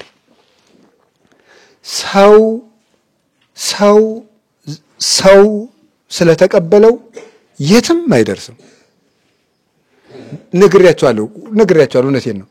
ሰው የሚያሸንፈው ከቤተ ክርስቲያን ጋር ሆኖ ነው። ከቤተ ክርስቲያን ውጪ ሆኖ ግን በግል ሐሳቡ የቆመ ሰው የቱንም ያህል ኃያል ቢሆን ይደመሰሳል። እንደዚያ ነው። አይወላችሁ የጠራቢው የዮሴፍ ልጅ የሚባለው ኢየሱስ ክርስቶስ የቤተ ክርስቲያን ሐናጺ ነው። ዝም ብሎ የሚያይ አይደለም። ዛሬ የተፈጸመ ሌላም የስንክሳር ታሪክ አለ።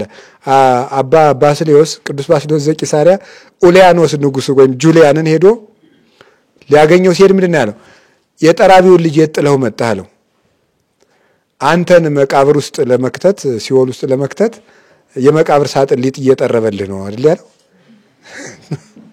የምር እኮ ነው። እያችሁ እንዲህ ብሎ ተናገረው። መጨረሻ ላይ ምንድን ነው የቅዱስ መርቆሬዎስ ሊዶ ገደለው። ቅዱስ ባስልዮስ ግን ከቤተ ክርስቲያን ጋር ጸለየ፣ ብቻውን ነው። ያ ግን ሰራዊት ያለው ንጉሥ ነው። እና ክርስቶስ የቤተ ክርስቲያን ሐናጺዋ ነው፣ ሰራተኛዋ ነው፣ ገዥዋ ነው፣ አባቷ ሰሪዋ ነው። በደሙም ጥሎሽነት የሞሸራት ሙሽራው ናት። ዝም ብሎ አይም ይቀናል ለቤቱ። እና ቅድሚያ ለእግዚአብሔር። እውነቴን ነው። ጓደኛም ስንሆን ቅድሚያ ለእግዚአብሔር፣ ወዳጅም ስንሆን ቅድሚያ ለእግዚአብሔር፣ የሆነ ነገርም ስንሆን ቅድሚያ ለእግዚአብሔር፣ ሹመትም ስንሾም ቅድሚያ ለእግዚአብሔር፣ ኮሚቴም ስንሆን ቅድሚያ ለእግዚአብሔር። ሁልጊዜ ቅድሚያ ለእግዚአብሔር ይሁን፣ ቅድሚያ ለስሜት አይሁን ነው። ይሄንን ገበያ ምን ያንጫጫዋል ተብሎ ቢጠየቁ እኔ እበልጥ አልበለጥ ነው አለ ተባለ። የትኛውም እንዲህ አሁን እኔ ተሰብስቤ ያላውቅም እንጂ በሰበካ ጉባኤዎች በምን ብትሉት በገዳም እንኳን ብዙ ተሰብስቤ ያላውቅም። እዚህ ብቻ ነው የተሰበሰብኩት። ብቻ ግን በየትኛውም ግን እንዲያው ብንሄድ ስብሰባው እንዲያው ቁጭ ብለን እንዲያው አሁን ቀርተን ብናዳምጠው አብዛኛው ምንድነው እኔ እበልጥ ነው። በምን በሐሳብ ማለት ነው። ታረጋዋለህ ብሎ ተጫውተንናት እንዲያው እግዚአብሔርማ አይስቅም እንጂ እያየ እንዴት እንደሚስቅ የሚስቅ ቢሆን እግዚአብሔር ማለት ነው። እግዚአብሔር ይሳለቅ ላይ ሊሆኑ የሚባለው ይሄ ነው። እናቶች እንዲያው የመለኮት ስራ ሊሰሩ ነው የሚሞነጫጨሩት ብሎ ይስቅ ነበር እግዚአብሔር። የእግዚአብሔርን ስራ ለመስራት ስለ እግዚአብሔር ብለን ተጣላልን ነው። እና ቅድሚያ ለእግዚአብሔር እስኪ በሉ። ማለዳ ማለት ቅድሚያ ለማን ይሰጠው ነው? ቀጥሎ ለማን ይሁን? ቀጥሎ እኛ ደግሞ እሱ የሰጠንን ነገር እንናገራለን፣ እንበላለን፣ እንጠጣለን፣ እንኖራለን። ሐሳባችንም እንደ ሐሳብ ይሄዳል። መጀመሪያ እግዚአብሔር ሐሳብ ይቅደም። ማለዳ ማለት እሱ ነው። ሁለተኛ ልብ በሉ፣ የቤተ ክርስቲያን ደጋፊ አይደለም። የማን ተከታይ ነው? የክርስቶስ ተከታይ ነው። ለእግዚአብሔር ቅድሚያ እንስጥ እንጂ በቤተ ክርስቲያን ውስጥ ደጋፊ መሆን ተገቢ አይደለም። ደጋፊ ሆኖ መቅረብ ተነኩና እነገሌን ተነኩና አሁን የቲፎዞ ቤተ ክርስቲያን ልንፈጥር ነው እንደ ፖለቲካ። ልክ አይደለም እኮ። እግዚአብሔርን እናስቀድም እንጂ ግለሰብ እኛ የምንወደው አባት እኛ የምንደግፈው አባት አይደለም። እውነት እና ቤተክርስቲያን እስከሆነች ድረስ ምንም ይሁን ቅድሚያ ለእግዚአብሔር።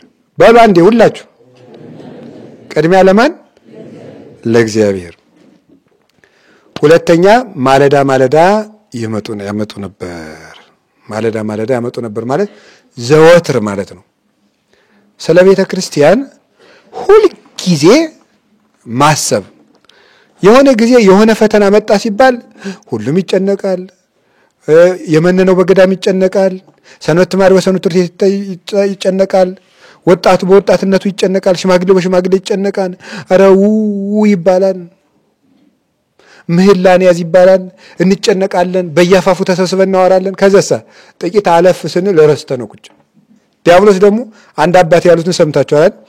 ሰይጣን ዝም ሲል ስልት እየለወጠ ነው እንጂ ትቶ እንዳይመስልህ ነው ያለው። ሰይጣን ዝም ሲል ስልት እየለወጠ ነው እንጂ ትቶ አይደለም። እና ያረፍን ይመስልናል፣ ግን እንደሱ አይደለም። ዘወትር ነው። ማለዳ ማለዳ የተባለ ሰኞ፣ ማክሰኞ፣ ረቡዕ፣ ሐሙስ ነበር ስራ ይመጡ። ሁል ጊዜ ለመቅደሱ ያመጡ ነበር። ለቤተ ክርስቲያን ጡረታ የሚወጣ ሰው የለም። ሁል ጊዜ ለቤተ ክርስቲያን እናስፈልጋለን። ሁል ጊዜ መጨነቅ፣ ሁል ጊዜ ማሰብ አለብን። ወቅት ሲመጣ ችግር ሲመጣ ብቻ አይደለም። በደም ንቁ አይምሮ ይዞ መኖር ነው ለቤተ ክርስቲያን። ንቁ አይምሮ ይዞ ይመለከተኛል፣ የአባቴ እግዚአብሔር ቤት ናት፣ ለኔ እናቴ ናት ብሎ ማሰብ ነው። እሱ ነው።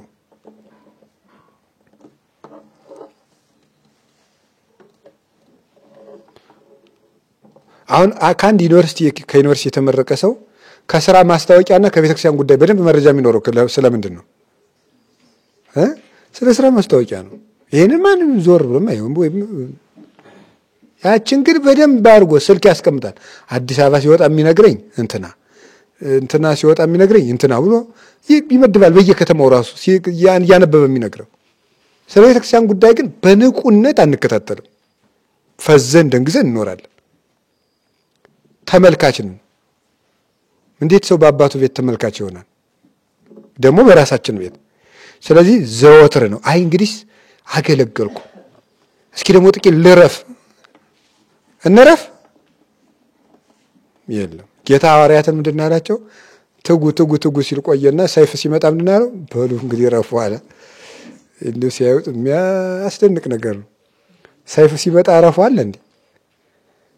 በሉ ረፉ እንግዲህ አላቸው። ቀጥሎ ምንድን ነው የመጣው? ጎመድ። አይሁድ ጎመድ ይዘው ሲመጡ ጌታ ረፉ አላቸው። የሚያሳርፍካችሁ ካገኛችሁ ረፉ ነው። የሚያሳርፍ የለም። ረፍት ክርስቶስ ነው እንጂ እኔ ብዙ ዓመት ቤተክርስቲያን አገልግያለሁ ትንሽ አረፍ ማለት ፈልጋለሁ የሚባል ነገር የለም። ቤተክርስቲያን ማገልገል በራሱ ምንድነው? ረፍት ነው። በራሱ ቤተክርስቲያን ማገልገል ረፍት ነው። ምንድነው? ውስተ ብሔር ስዑር ህየ ያድረኒ ወሀበ ማይረፍት ሐጸነኒ እና በለመለመ መስክ ያሰማራኛል። የለመለመ መስክ ማን ናት? የጠራው ሐስ ጌታችን ኢየሱስ ክርስቶስ ነው። በረፍት ውሃ ያሳድገኛል፣ በለመለመ መስክ ያሰማራኛል። የረፍት ውሃ የተባለ ክርስቶስ ነው። እና ከቤተ ክርስቲያን ውጪ ረፍት አለ? የቤተ ክርስቲያን ስራ አቋርጦ ረፍት አለ? የለም። ረፍታችን በቤተ ክርስቲያን ውስጥ ነው። ሌላው ማለዳ ማለዳ እስኪበሉ ማለዳ ማለዳ ያመጡ ነበር ማለት ቀደም እስኪ ጠየቀው አንድ ነገር ነገ ሊደረግላችሁ ወይም ልታደርጉ ነው ሲባል አልነጋላችሁ ብሎ ቶሎ ብላችሁ ከተቀጠራችሁበት ሰዓት ቀደም ብላችሁ የምታደርጉት የምትጠሩት ነው የምትወዱት ነው የምንወደው ነውና በደስታ ይሰጡ ነበር ነው ትርጉሙ። ማለዳ ማለዳ ያመጡ ነበር ማለት በደስታ አልነጋልኝ ብሎ እኮ የምንለው ነገር የለም። ገጥሟችሁ ያውቃል? ያውቃል። እስቲ የከተማ ልጅ ምሳሌ አምጡ። የገጠር ልጅ ማት ምሳሌ ነው ያያል። አልነጋልን የሚል ብዙ ቀን ያለ የጥምቀት አልነጋ ይላል። ሌላ እስቲ አምጡ። የቅዱስ ዮሐንስ የመስቀል ሌላስ መስከረም አንድ ሌላ ደግሞ ምን የትንሳኤ ልብስ ሲገዛልን አገኘው ዋናውን ያገኘው በቃ ልብስ ሲገዛልን መቼስ በቃ ተሸሽገን ሄደን ለብሰን እንደው በታዛም ቢሆን ዞር ብለን መምጣት ተሸሽገን ተደብቀን ቢሆን ለብሰን ማለት ነውና በቃ ኮትና ቡታንታ ነው ድሮ ሱሪ አሁን የመጣና ኮትና ቡታንታ ነገንም ማመጣልህ ከተባል በቃ ሌሊት ረፍት ነስተን እናድራለን። እና ደስ ብሎን ማድረግ ነው። ቤተክርስቲያን እዳችን አይደለችም። ክብራችን፣ ደስታችን፣ ሽልማታችን ናት እንጂ ቤተክርስቲያን እዳ አይደለችም። እዳ ሆኖብን አናገለግልም። በቃ ደስ ብሎን ነው መሮጥ ያለብን ያቅማችንን። በቃ ከወደቅን እዛ ወደቅንበት ላይ ደፋ እንላለን። ምን አባቱን ይሆናል? የምንችለውን በደስታ መሮጥ ነው። በደስታ ያያችሁ ልክ እንደዚያ የትንሣኤ ዕለት እንደሮጡት ሴቶች በምንድን ነው የሮጡት? ደስ ብሏቸው ነው የሮጡት። ለሐዋርያ ሊነገሩ ጌታ እኮ ተነስቷል ሊሉ ማለት ነው። እየሮጡ እንደሄዱት እንደዚያ በደስታ መሮጥ። ሸክም ሆኖብህ ቤተክርስቲያን ውስጥ ስራ አስፈጻሚ አቱን፣ አመራር አቱን፣ ኮሚቴ አቱን፣ ምንም አቱን ደስ ብሎ ነው የሚሮጠው። ምን አደርጋለሁ በቃ ካላችሁ ምናምን አይባልም። እንደዚህ ደግሞ እኛም ብሎ አስፈላጊ ደግሞ ለቤተክርስቲያን አይገርማችሁ? ወይታም እኛ ለቤተክርስቲያን አስፈላጊ ሆነን ደግሞ ልብ ብላችሁ ስሙት። አሁን እዚህ ውስጥ ምንድነው የምታዩት? ምንድነው የምታስተውሉት? አሁን እዚህ እንዲህ ይገርማችኋል። እግዚአብሔር ከዚያ ደግሞ ሙሴ እንደገና ደግሞ እስራኤል የሚባል ምንድነው የሚፈልገው? እግዚአብሔር ወርቅን የፈጠረው ማን ነው? እስራኤል ያን ወርቅ የለቀሙት ከማን መሬት ላይ ነው? ከእግዚአብሔር መሬት ነው። እሱ ራሱ ለቀምቀም አድርጎ ማምጣት አቅቶት ነው ወርቅ? አንዱን መልአክ ሄዶ ቅዱስ ሚካኤልን በረደ። እንደውም ወርቅ የተከማችበትን በትክክል የሚያውቀው ማን ነው? ሚካኤል ይሻላል ከሰው ይልቅ። ቅዱሳን መላእክት አንዱ መልአክ ቆፍረ ወርቅ አምጣና እዚህ ምንድነው እግዚአብሔር? ቅዱስ ጳውሎስ ምንድነው? እኛ ከሱ ጋር አብረን የምንሰራን ነው አይደል ያለ ቅዱስ ጳውሎስ። አብረን የምንሰራን እግዚአብሔር ሰውን እንዴት እንዳከበረው የምታዩት ለምንድን ነው? በቤተ ክርስቲያን ውስጥ ራሱ ብቻ መስራት ሲችል ግን ምንድነው እያደረገ ያለ? እኛንም አብረን ከሱ ጋር የሥራ ባልደረባ ባለሟል አድርጎ አንተ ውሃ ትቀዳለህ እኔ ጸበል አደርገዋለሁ፣ አንተ ትቀድሳለህ እኔ ለውጠዋለሁ እያደረገ ተምር እኮ ነው። አሁን እኔ ከማን ጋር እየሰራው ነው? ለምሳሌ አሁን እያስተማርኩ እኔ እናገራለሁ። ማን ይለውጣል? እግዚአብሔር ይለውጣል። ያው አብረን እኮ እየሰራን ነው። ማን የሚሰራ? እናንተም ጭምር ማለት ነው። እናንተ ትሰማላችሁ፣ መምህር ይናገራል፣ ማን ይለውጣል? እግዚአብሔር ይለውጣል። ስለዚህ አብረን እንድንሰራ መፍቀዱ ራሱ አሁን እንዲሁ ዞርበል ብሎ አሁን እኔን ራሱ እግዚአብሔር መመናን እንደናደራችሁ ብሎ መናገር አይችልም? አይችልም ወይ? ይችላል። አሁን እኔ የምነግራችሁ ይሄንን በብዙ ዝባዝንኬ ምሳሌ እያጠራቀምኩ ማመጣው ነገር እሱ ራሱ የጠራችሁን ብቻ ዝም ብሎ በዚህ አንቆርቆሮ ቁጭ ያደርጋታል። ግን ምንድነው ፍጥረቱን ማክበሩን የሚያሳየን በሥራ በማሳተፉ ነው። ያሳትፍና ፍጥረቱን ያከብራል። እግዚአብሔር የፍጥረቱን ክብር ይገልጻል። ውሃን በጥምቀት እኮ አሳትፎታል። ያለ ውሃ ከሥላሴ እንድንወለድ ማድረግ አይችልም እንዴ? ደካማውን ውሃ ኃያል ልጅነት እንድናገኝበት አሳተፈው። ይሄ እኮ ውሃ እህል ምናምን የምትሉት ነገር ለቁርባን እህልን አመጣው፣ ለጥምቀት ውሃን አመጣው፣ ለመስዋዕት ዕጣንን አመጣው፣ ለፍም እንጨቱን አመጣው። ደካማውን ራሱ የሚነድ እሳት የሆነ ጌታ ማለት ነው። እነዚህ ሁሉ ነገሮች የሚያመጣቸው ለምንድን ነው? የእናንተን ድካማችሁን ሳይቀር ከክብር አሳትፈዋለሁ፣ ትልቅ አረጋችኋለሁ ነው። ይህ እኮ ነው ዕጣን ቤታችሁ ወስዳችሁ እንዳታጤሱ ተጠንቀቁ ሲል አሁን እግዚአብሔር መዓዛ ቸግሮት ነው። ዕጣኑን ኩል አምጥቶ የእግዚአብሔር መስዋዕት አደረገው። ይሄን እንጨት እኛ ራሳችን አርገን ቆርቁረን ከዕጣን ዛፍ የምናወጣውን ያንን የእንትኑን የዛፉን ደም እኮ ነው ዕጣን የምንለው አርግቶ። እሱን እግዚአብሔር ለክብር አሳተፈው፣ አከበረው። ከእንጨቱ ተቆርቁሮ ተልጦ መጥቶ የወርቅ ጽና ተሰርቶለት ሸዋ እየተደረገ በእግዚአብሔር መንበር ፊት ይተጠናል። ይኸው እንኳን እኛን የእንጨት ቅርፍት እንደዚህ አድርጎ ያከብራል እግዚአብሔር። የእንጨት ቅርፍት እንኳን ሰው ማክበር እግዚአብሔር እንዲህ ይሰራል። የሚሰራለት ከተገኘ እንዲሰራበት የሚፈቅድ ከተገኘ እግዚአብሔር እንዲህ ያለ ሰራተኛ ነው። ስለዚህ የእግዚአብሔር ቤተሰቦች በእግዚአብሔር ቤት ማንም ሰው እየሰለቸው እየደከመው እየተመረረ አያገለግልም። የእግዚአብሔርን አገልግሎት በቸልታ የሚያደርግ ሰው የተረገመ ይሁን ነው አይደለም የሚለው? በበረከት ነው። እንዲያውም ቅዱስ ዳዊትስ ለምኖ ምን ብሎ ነው? አተሳልክዎ ለእግዚአብሔር ወኪያ አስስ እግዚአብሔርን አንዲት ነገር ለምነዋለሁ እሷንም እሻለሁ ከማይምር ዘያሰምሮ ለእግዚአብሔር ወከመጸምድ ውስተ ቤተ መቅደሱ እግዚአብሔርን ደስ የሚያሰኘው ነገር ምን እንደሆነ እንዳውቅና በቤተ መቅደሱ እንዳገለግል በዘመኔ ሁሉ እግዚአብሔርን ይችን ጥያቄ ነው የምጠይቀው ነው ያለው። አዎ ምሕረትህ ከይትለወኒ በኩሉ መዋዕለ ሕይወትየ ከመ ታንብረኒ ቤቶ ለእግዚአብሔር ለነዋ መዋዕል ጌታዬ ይቅርታና ቸርነት በዘመኔ ሁሉ ይከተለኛልና ባለ በዘመኔ ሁሉ በእግዚአብሔር ቤት እኖር ዘንድ በምሕረትህ በቤትህ አኑረኝ ነው ያለው።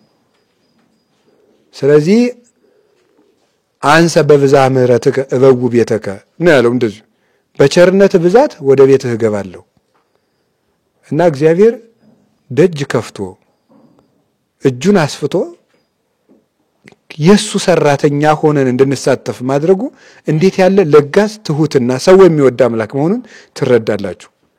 እና ሁላችንም አሁን ለቤተ ክርስቲያን ደስ ብሎን እንሩጥ። መሮጥ የማንችልበት ጊዜ ሳይመጣ ሜዳው ሳለ እንሩጥ። አንሶስው ብርሃን እንዘ ብርሃን ብክሙ ብርሃን ሳለላችሁ ተመላለሱ እንዳለን እና ደስ ብሎን ሩጠን ወደ ጌታ ደስታ ግባ ተብለን ፍጹም ደስታ ለመቀበል ያብቃን። ያስተማረን አምላክ ልዑል እግዚአብሔር ክብር ምስጋና ይግባው። ይቆየን። ወስብሐት ለእግዚአብሔር። እሺ ሰላም ለኪን ወል ሰላም ለኪን ዘንሰግድ ነው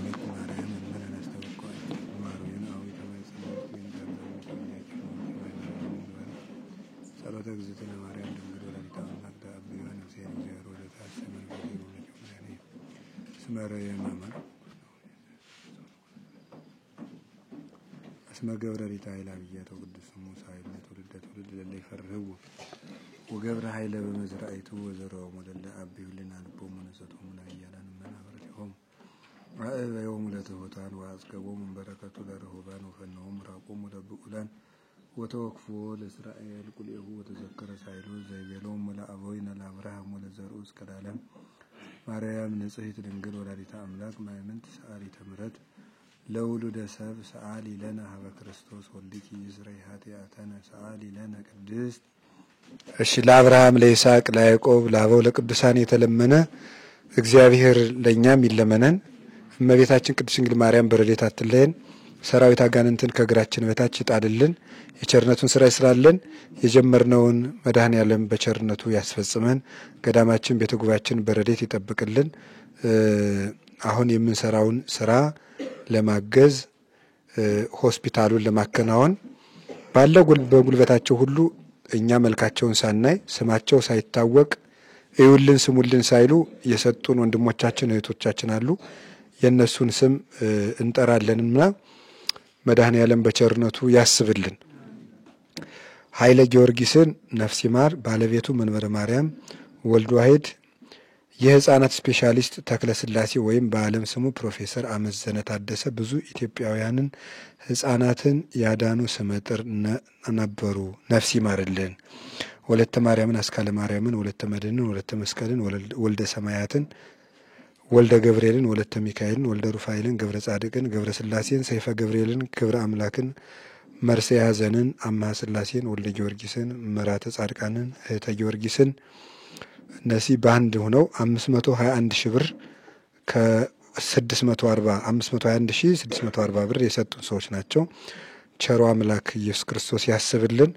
ላይከ ማርያምን፣ ገብረ ስላሴን፣ ወለተ ጊዮርጊስን፣ ፍቅርተ ሐናን፣ ምረተ ስላሴን፣ እህተ ማርያምን፣ ክንፈ ሚካኤልን፣ ወለተ ሐዋርያትን፣ የጎላ ቅዱስ ሚካኤል አካባቢ ቅድስት ማርያም ማህበርተኞች ፍቅረ ማርያም፣ ክንፈ ሚካኤል፣ ኃይለ ስላሴ፣ መንበረ ጊዮርጊስ፣ አማ ስላሴ፣ አምደ ስላሴ፣ ተስፋ ስላሴ፣ ዳንኤል፣ ኃይለ ራጉኤል 140 ሺህ ብር ሰጥተውናል። ማህበራቸውን ያስፋልን።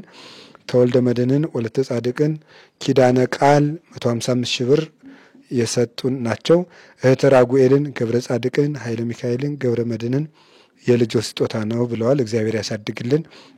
ፍቅረ ዮሐንስን፣ ገብረ መድህንን፣ ሰርጉተ ማርያምን፣ ፍቅርተ ማርያምን፣ ፍቅርተ ሚካኤልን፣ ሰይፈ ሚካኤልን፣ ወለተ ሰንበትና ፍቅርተ ማርያምን፣ ወለተ ጊዮርጊስን፣ ወልደ ሰንበትን፣ አመተ ኢየሱስን፣ ኃይለ ማርያምና ኃይለ ገብርኤልን፣ ገብረ አማኑኤልን፣ ፍቅርተ ማርያምን፣ ገብረ ኢየሱስን፣ ወለተ ሐናን፣ ወለተ ገብርኤልን፣ መዓዛ ማርያምን፣ ሀብተ ማርያምን፣ መንታ ልጆችን አሞብኝ ተክለ ወልድና ወለተ ዮሐንስ ብላችሁ አስቡልኝ ብለዋል። እግዚአብሔር ይፈውስልን። ወለተ ትንሣኤን እህተ ማርያም በድጋሚ የሰጡ ናቸው። እግዚአብሔር ያክብርልን። ገብረ ስላሴን ወልደ ጊዮርጊስና ባለቤቴ አመተ ኤልያስ ብሏል። ወለተ ዜና ማርቆስና ፈቃደ ስላሴ፣ ወለተ ኢየሱስ ኃይለ ገብርኤል፣ ወለተ ኪሮስ ፍቅርተ ማርያም፣ ተክለሃና ገብረ ጻድቅ፣ ገብረ ማርያም፣ ብርሃነ መስቀል፣ ጸዳነ ማርያም፣ ወልደ ቂርቆስ፣ ሀብተ ጊዮርጊስ፣ ጽጌ ድንግል፣ አጸደ ማርያም፣ ክንፈ ሚካኤል፣ ሰሙነ ማርያም፣ ሰይፈ ገብርኤልና ቤተሰቡ፣ ኃይለ ማርያም፣ ገብረ እግዚአብሔር ቤተሰቦችን፣ ገብረ እግዚአብሔር ወልደ ገብርኤልን፣ ኃይለ ማርያምን፣ ወለተ ጻድቅን፣ ወለተ ገብረ ሕይወትን፣ ወለተ ተክለ ሃይማኖትን በጸሎታችሁ አስቡን።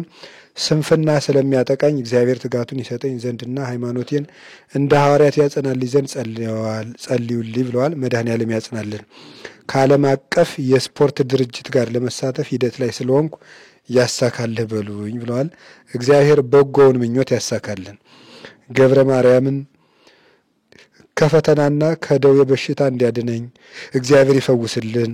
ወለተ ሐና ተስፈ ሚካኤል ሕፃን ልጅ ነው፣ በጸሎታችሁ አስቡልኝ። እግዚአብሔር ያሳድግልን። ኪዳነ ቃልን ገብረ ሚካኤልን፣ ገብረ ትንሣኤን፣ ወለተ ኢየሱስ፣ ወለተ ማርያም፣ ፍቅርተ ማርያምን፣ ወለተ መድንን፣ ወለተ ማርያምን፣ ወለተ ኢየሱስን፣ ወለተ ገብርኤልን፣ ወለተ ሚካኤልን፣ ጽጌ ማርያምን፣ ወለተ ማርያምን፣ ፍቅርተ ድንግልን፣ ወልደ አረጋዊን፣ ገብረ ዮሐንስን፣ ወልደ መድንን፣ ኃይለ ማርያምን፣ ሀብተ ዮሐንስን፣ ወልደ ስላሴን፣ ተክለ ስላሴን፣ ሀብተ ጊዮርጊስና ወለተ ማርያም ሕፃናቱን ወልደ ኡራኤልና ወልደ ራጉኤልን፣ ወለተ ሕይወትና ገብረ እግዚአብሔርን፣ ገብረ ስላሴና ገነተ ማርያም፣ ወልደ ማርያም፣ ወልደ ትንሣኤ፣ ተክለ ማርያም፣ ወለተ ኢየሱስ፣ አክሊለ ማርያም፣ ገብረ እግዚአብሔር፣ ወለተ ሐዋርያት፣ ወለተ አረጋዊ፣ ወልደ ማርያምና ቤተሰቦቹ፣ ጽጌ ማርያም፣ እህተ ራጉኤል፣ ወልደ ሰንበት፣ ፍቅርተ ማርያም፣ ኃይለ ማርያም፣ እህተ ማርያም፣ ወለተ ክርስቶስ፣ ፍቅረ ዮሐንስ፣ አጸደ ማርያም፣ ኃይለ ማርያም፣ ኪዳነ ማርያም፣ ጸዳለ ማርያም፣ ኃይለ ሚካኤል፣ ኃይለ ገብርኤል፣ መንበረ ማርያም፣ መዓዛ ማርያም፣ ተስፋ ማርያም፣ በእደ ማርያም፣ ተክለ ጊዮርጊስ፣ ገብረ ተክለ ሃይማኖት እና ወለተ ኪዳን፣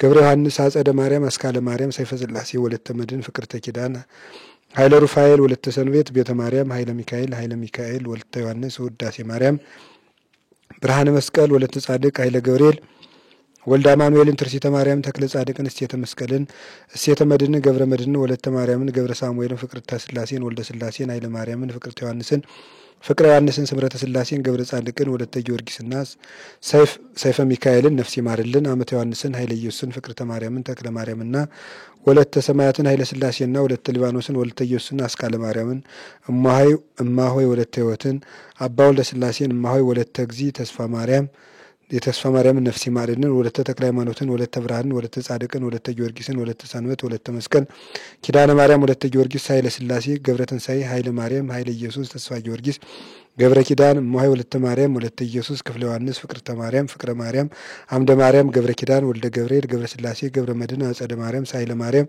ኃይለ ሚካኤል፣ ገብረ ብርሃን፣ ገብረ ሚካኤል፣ ወልደ ዮሐንስ፣ ኃይለ ማርያም፣ ሀብተ ስላሴ፣ ወልደ ሩፋኤል፣ ወለተ ኪዳን፣ አስካለ ማርያም፣ ወለተ ሊባኖስ፣ ወለተ ሚካኤል፣ ገብረ መስቀል፣ ኃይለ ገብርኤልና ኃይለ ጊዮርጊስ፣ ወለተ አማኑኤል፣ ገብረ ሚካኤል፣ ፍቅረ ማርያም፣ ወለተ መድን፣ ፈትለ ማርያም፣ ወልደ አማኑኤል፣ ገብረ ኢየሱስ፣ ኃይለ ማርያም፣ ገብረ መድን፣ ወለተ ኪዳን፣ ሰይፈ ገብርኤል፣ ገብረ ብርሃን እና ገብረ ሚካኤል፣ ወለተ መድን፣ ወለተ አማኑኤል፣ ገብረ መድንና መላ ቤተሰባችን ለስጋው ደግሞ እንድንበቃ ብለዋል። ሰይፈ ገብርኤል፣ አጸደ ማርያም፣ አክሊለ ገብርኤል፣ ወለተ ስላሴ፣ ኃይለ ሚካኤልን ነፍስ ይማርልን። ክንፈ ገብርኤልን፣ ኪዳነ ማርያምን፣ ተስፋ ማርያምን፣ ወልደ ሚካኤልን፣ ገብረ ኪዳንን፣ ገብረ እግዚአብሔርን፣ ገብረ ሚካኤልን፣ ገብረ ስላሴን፣ ወለተ ሐዋርያትን፣ ወልደ ዮሴፍን፣ ወለተ ማርያምን፣ መዓዛ ቅዱሳንን፣ ቤዛንህም፣ ጽጌ ማርያምና ልጆቹ፣ ምስራተ ገብርኤል፣ ወለተ እግዚ፣ ወለተ ኪሮስ፣ ጽጌ ማርያም፣ ፍቅርተ ማርያም፣ ገብረ ማርያም፣ ወልደ መርቆሬዎስ 1 ሚሊዮን ብር የሰጡን ሰው ናቸው። ለሁሉም እግዚአብሔር በጎ ክፍያውን ይክፈልልን። ተክለ ስላሴ፣ ወለተ ኪዳን፣ ገብረ ኪዳን፣ ወለተ ኪዳን፣ ጥሩየን፣ ፍቅርተ ማርያምን፣ ሀብተ ማርያምን፣ ገብረ ስላሴን፣ ፍቅርተ ስላሴን፣ ተስፋ ማኑኤልን፣ ገብረ ጻድቅን፣ ወልደ ቂርቆስን፣ ወልደ ጊዮርጊስን፣ ወለተ ማርያምን፣ ወልደ ኢየሱስን፣ ወለተ ሰንበትን፣ ገብረ ስላሴን፣ ወልደ ስላሴን፣ ወለተ ተክለ ሃይማኖትን፣ ወልደ ሰንበትን፣ ጸዳለ ማርያምን፣ ወልደ ሰንበትና ቤተሰቦቹ፣ ገብረ ስላሴን፣ ወልደ ትንሣኤን፣ ኃይለ ሚካኤልን፣ ተክለ ጳውሎስን፣ ፈቃደ ስላሴን፣ አስካለ ማርያምን፣ ወለተ መድንን፣ ወለተ ማርያምን፣ ሂሩተ ማርያምን፣ ተክለ ወልድን፣ ተስፋ ሚካኤልና ኃይለ መስቀልን፣ ፍቅረ ስላሴን፣ ጸጋ ስላሴን፣ ገብረ ዮሐንስን፣ ኃይለ ጊዮርጊስን፣ ሀብተ ማርያምን፣ ተክለ ጻድቅን፣ ሀብተ ማርያምን፣ ገብረ ሚካኤልን፣ ወልደ ጻድቅን፣ ኃይለ ገብርኤልን፣ ኃይለ ማርያምን፣ ገብረ ኢየሱስን፣ ዘውጋማዊን፣ ገብረ ሕይወትን፣ ተክለ ጻድቅን፣ ወልደ ዮሐንስ፣ አስካለ ማርያም፣ ወለተ ጽዮን፣ ወለተ ሩፋኤል፣ ስርጉተ ገብርኤል፣ ፍቅርተ ማርያም አጸደ ማርያም ወለተ ማርያም ወለተ ሰማይ ሰላማ ድንግል ወለተ መድን ወለተ መንፈስ ቅዱስ መንበረ ማርያም ወለተ መስቀል ወለተ ስላሴ ወለተ ስላሴ ወለተ ስላሴ ወለተ መስቀል ወለተ ማርያም ትርስተ ገብርኤል ወለተ ሚካኤል ስራት ስርጉተ ጽዮን አጸደ ማርያም ወለተ ተክለ ሃይማኖት ወለተ ማርያም እህተ ማርያም ገብረ ስላሴና ገነተ ማርያም ጸጋ ኢየሱስ ያብነት ተማሪ ነኝ ምኞትህን ያሳካል ይብሏል ይግለጽልን። ወልደ ስላሴ ነፍስ ይማርልን። አስካለ ማርያም ነፍስ ይማር። ስነ ማርያም ነፍስ ይማር። ጽጌ ማርያም ወለተ ወልደ እህተ ማርያም አስካለ ማርያም ፍቅረ ማርያም አስካለ ወልድ ፍቅርተ ስላሴ ታማሚዋን እህቴን ወለተ ስላሴን በጸሎት አስቡልኝ ብለዋል። እግዚአብሔር ይፈውስልን። ክንፈ ገብርኤልን ወልደ አማኑኤልን ኃይለ ማርያምን ብርሃነ መስቀልን አስራተ ገብርኤልና ምሕረተ ኪዳንን ገብረ ማርያምና ወለተ ማርያምን ወለተ ሰንበትን ዘገየና ትዕግስት ከቤተሰቦቻቸው ጋር ኪዳነ ማርያምና እህተ ማርያም ወለተ ስላሴ ሩተ ማርያም ፍቅረ ስላሴ እስከ ቤተሰቦቹ የስጋ ደዌ የጸናባት አያቴን የአእምሮ ሰላም በማጣት እየተጨነቀች ያለችውን እናቴን የሚያመውን አባቴን እግዚአብሔር ይማራቸው በሉልኝ። እግዚአብሔር ይማራቸው። ሰይፈ ሚካኤልን እህተ ማርያምን ኃይለ ሚካኤልን ጽጌ ማርያምን ኃይለ ማርያምን ሂሩተ ገብርኤልን መራተ ገብርኤልን የማነ ብርሃንን ክንፈ ገብርኤልን ኪዳነ ማርያምን ወለተ ሐናን ወለተ ማርያምን ወለተ ሚካኤልን ወለተ ማርያምን ጽጌ ማርያምን ኪዳነ ማርያምን ወለተ ሐና ወልደ ጴጥሮስ ወልደ ጳውሎስ 658 ሺህ ብር ሰጥተውናል። ዲያቆን ገብረ እግዚአብሔር ከኤርትራ ያቋቋም ተማሪ ነኝ የተማርኩትን እንዲይዘው ጸልዩልን ብለዋል። እግዚአብሔር ይግለጽላቸው። ገብረ ኢየሱስን አመተ ኤልያስን ሀብተ ስላሴን ኪዳነ ማርያም ወለተ ሚካኤልን ለንስሐ እንድበቃ ጸልዩልኝ። ወንድሞቼ ሻምበልና ሲሳይን ነፍስ ይማርልን ብለዋል። እግዚአብሔር ይማርልን። ስርጉተ ኢየሱስ ገብረ ስላሴ 5 ዓመት ከቆየበት የእግር ሕመም እንዲምረው ልጆቼ ወልደ አማኑኤልና ወለተ ኪዳን ለትዳር እንዲበቁልኝ ጸልዩልኝ። እግዚአብሔር ያስብልን። ሰይፈ ስላሴ ተክለ ጻድቅ ወለተ ስላሴ የተ ገብርኤል ፀሐይ ስላሴ ወለተ ብርሃን ወለተ ጽዮን ትርሲተ ማርያም ፍቅርተ ማርያም ኃይለ ሚካኤል ፍቅረ ገብርኤል ዘአማኑኤል ሂሩት አማኑኤል ሰይፈ ገብርኤል ኃይለ ገብርኤል ወለተ ብርሃን ከመሟ እንድትፈወስ አዲስ ህይወት ወለተ አሮን ወለተ ሚካኤል ባለፈው አባቴ ታሟልና ጸሎት አድርጉልኝ ብዬ ነበርና ቀዶ ሕክምና ተሰርቶለት አሁን በጥሩ ሁኔታ ላይ ይገኛል። እግዚአብሔርን አመስግኑልኝ ብለው 49 ሺህ ልከውልናል። መድኃኔዓለም ክብሩ ይስፋ ስሙ የተመሰገነ ይሁን።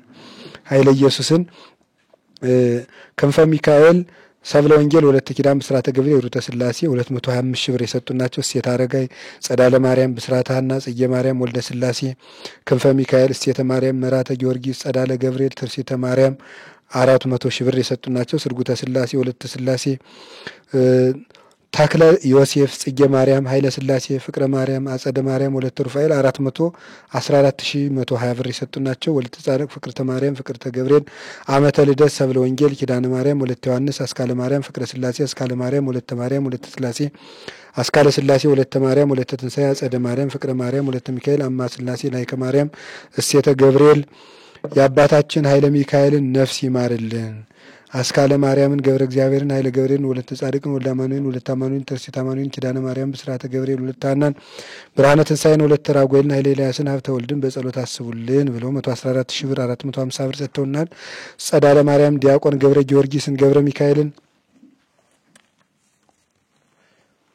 ወለተ ሰማይትና ወለተ ሐናን ወልደ ጊዮርጊስን ወለተ ስላሴን ገብረ ማርያምን ወለተ ጻድቅን ኃይለ ጊዮርጊስን ወለተ ገብርኤልን ተክለ ወልድን እህተ ስላሴና ጸደ ማርያም ከሳውዲ አረቢያ ገንዘብ አልበረክት ስላለም በጸሎት አስቡን ብለው 40 ሺህ ብር ልከውልናል። ኃይለ ሚካኤል ተስፋ ስላሴ አማሃ ገብርኤል ሂሩተ ማርያም አማሃ ስላሴ ገብረ ስላሴ ጽጌ ስላሴ ብርሃነ ገብርኤል ተስፋ ማርያም ኪዳነ ማርያም ኃይለ ማርያም ፍሬ ማርያም ወልደ መድን ወለተ ሩፋኤል እህተ ራጉኤል ኃይለ ኢየሱስ አስካለ ማርያም መልከ ጼዴቅ ፍቅረ ስላሴ ወለተ ስላሴ አመተ ስላሴ ብስራተ ገብርኤል ወለተ መድን አክሊለ ሰማዕታት ወለተ ማርያም ወልደ ቂርቆስና ከነቤተሰቦቻቸው ብርሃነ ስላሴ ወልደ ጻድቅን ክበበ ጊዮርጊስ ወለተ ኪዳን ገብረ አረጋዊ ፍቅርተ ስላሴ የተማርያም ሰይፈ ስላሴ ሰይፈ ሚካኤል ገብረ ሚካኤል ክንፈ ገብርኤል ኃይለ ስላሴ ወለተ ኢየሱስ ወለተ ኪዳን ወለተ ገብርኤል ወለተ ማርያም ገብረ መድን ገብረ ሚካኤል ወልደ ማርያም ወለተ ሰንበት ኃይለ ማርያም መንበረ ማርያም ብስራተ ገብርኤል ተክለ ስላሴ እህተ ገብርኤል አስካለ ማርያምና ፍቅርተ ዮሐንስ ወልደ አማኑኤል ወለተ ወልድ ሕፃነ ማርያም ወለተ አረጋዊ አጸደ ማርያም ፍቅርተ ኪዳን ወለተ ማርያም ሐመረ ኖህ ወልደ መድን አስራተ ማርያም እህተ ሚካኤል ፍቅርተ ስላሴ ወልደ ገብርኤል ገብረ ስላሴ ኃይለ ገብርኤል አስራተ ማርያም አጸደ ማርያም ወለተ ስላሴ ብርሃነ ትንሣኤ ኃይለ ማርያም ሰይፈ ሚካኤል ወልደ ዮሐንስ ወልደ ሰንበት በእደ ማርያም አስካለ ማርያም ሳይለ ማርያም አስካለ ማርያም ዜና ስላሴ አማ ስላሴ ወልደ ስላሴ 1 ሚሊዮን ብር የሰጡናቸው። ወለተ ማርያም ስርጎተ ስላሴና ኃይለ ማርያም ልደተ ወልድና ብርሃነ ትንሣኤ ወልደ ማርቆስ አማ ስላሴ ሰይፈ ገብርኤል ብርሃነ ገብርኤል ፍቅርተ ማርያም ወለተ ትንሣኤ በኩረተ ጓን አስካለ ማርያም ክንፈ ገብርኤል ወለተ ሚካኤል ወለተ ማርያም ቤተሰቦቸው ሁሉም እምነታቸውን ለውጠዋል፣ ወደ ቤቱ ይመልሳቸው ብላችሁ አስቡልን ብለዋል። ያስብልን። ወልደ ጊዮርጊስ ኃይለ ገብርኤል ኃይለ ሚካኤል ገብረ ኢየሱስ አስካለ ማርያም ወለተ ማርያም እህተ ሚካኤል ፍቅርተ ክርስቶስ ታማለች ይማርሽ በሉልኝ ብለዋል። መድኃኔዓለም ይማርልን።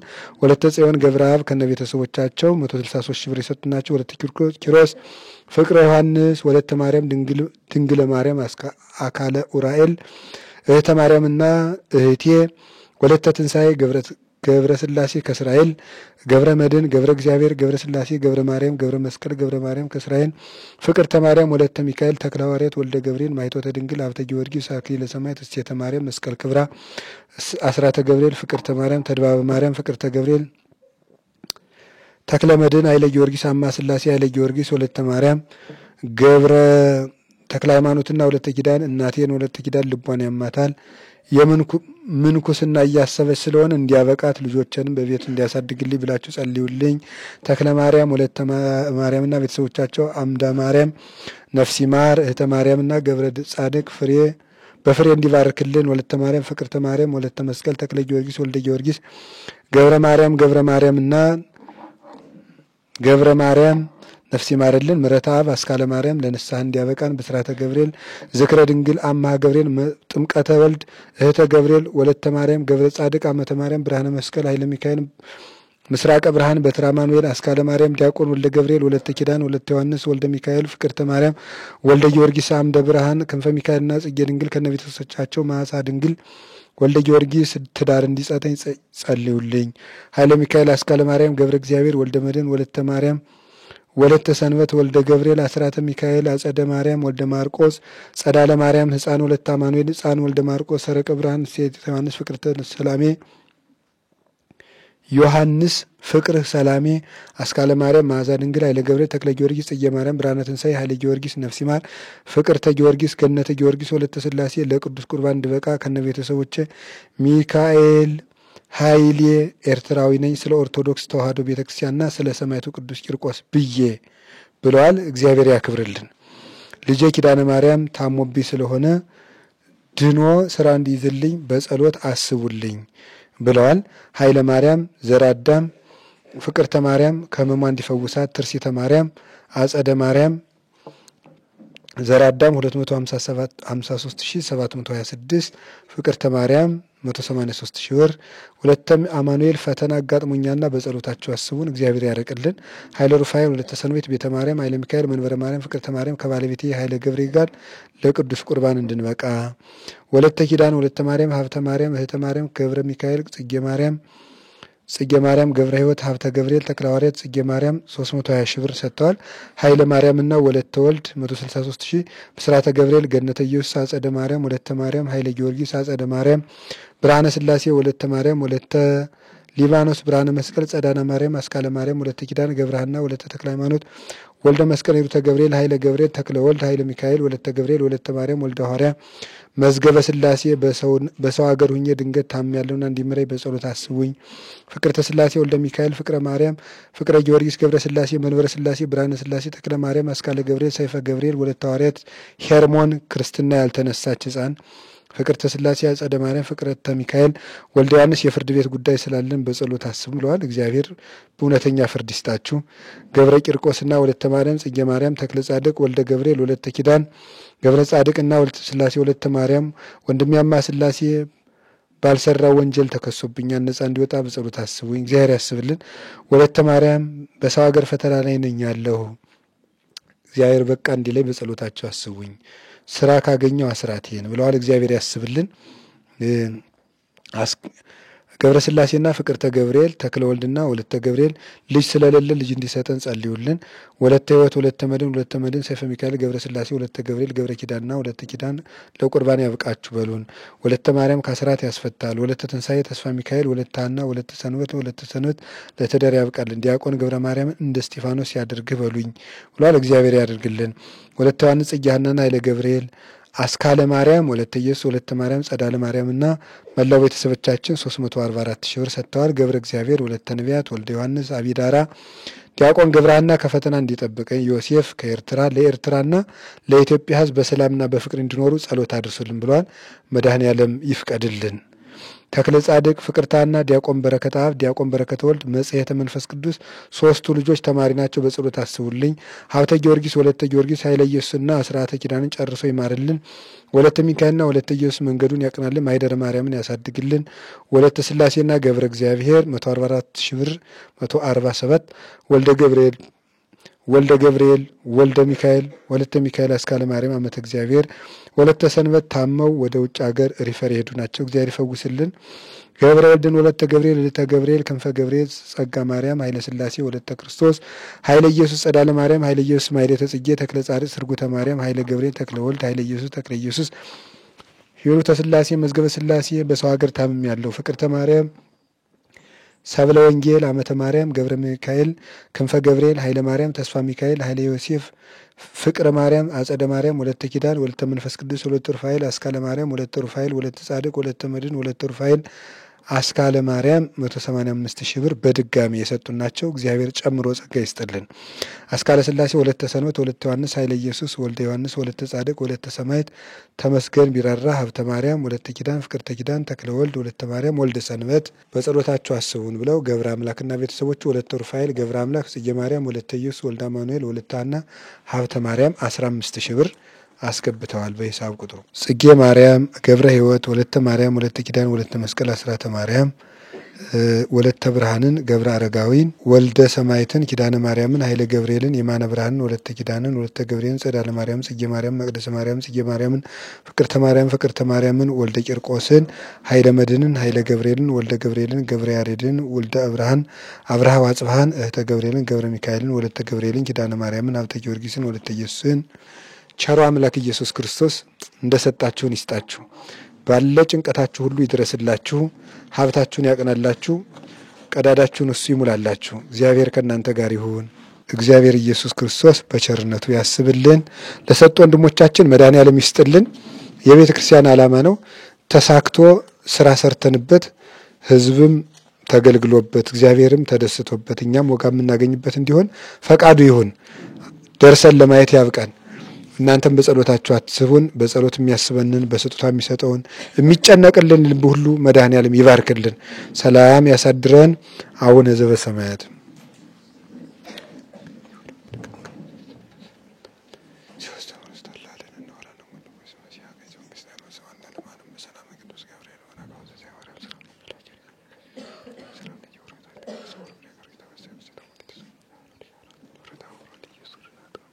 እግዚእ ለአምላክ ነው መድኃኒነ ኢየሱስ ክርስቶስ ሰራያት ደምሳ ሲያፈሳውቱ ካፊነሳ ዘው ስልጣን ማውራት በዛመር መንፈስ ቅዱስ በወይዘ ደም ቅዱስ ሰራያት ታንም ፈረለ ከሞት የተከመዘ ገብር ቅዱስ ከዚያው ካነቱ ወዲያ ቆናታ ብርት ያመት በበስም ክንኩን ፍቷን ጻነ ረሰን ረሰግም ላን ስማቱን ጻነ ማለት ነው ማረነ ክርስቶስ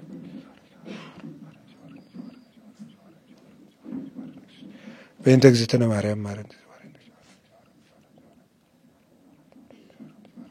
ኦ እግዚእ ኢየሱስ ክርስቶስ ሰራያት ያተወት የተኩሉ ዝከ እግዚአብሔር ይፍታ። ያስተማረን የመከረን ልዑል እግዚአብሔር ክብር ምስጋና ይግባው። ሁሉን የምትችል የእግዚአብሔር ሰላም ከእናንተ ጋር ትሁን። በሰላም ደሮ ስብሐት ለእግዚአብሔር።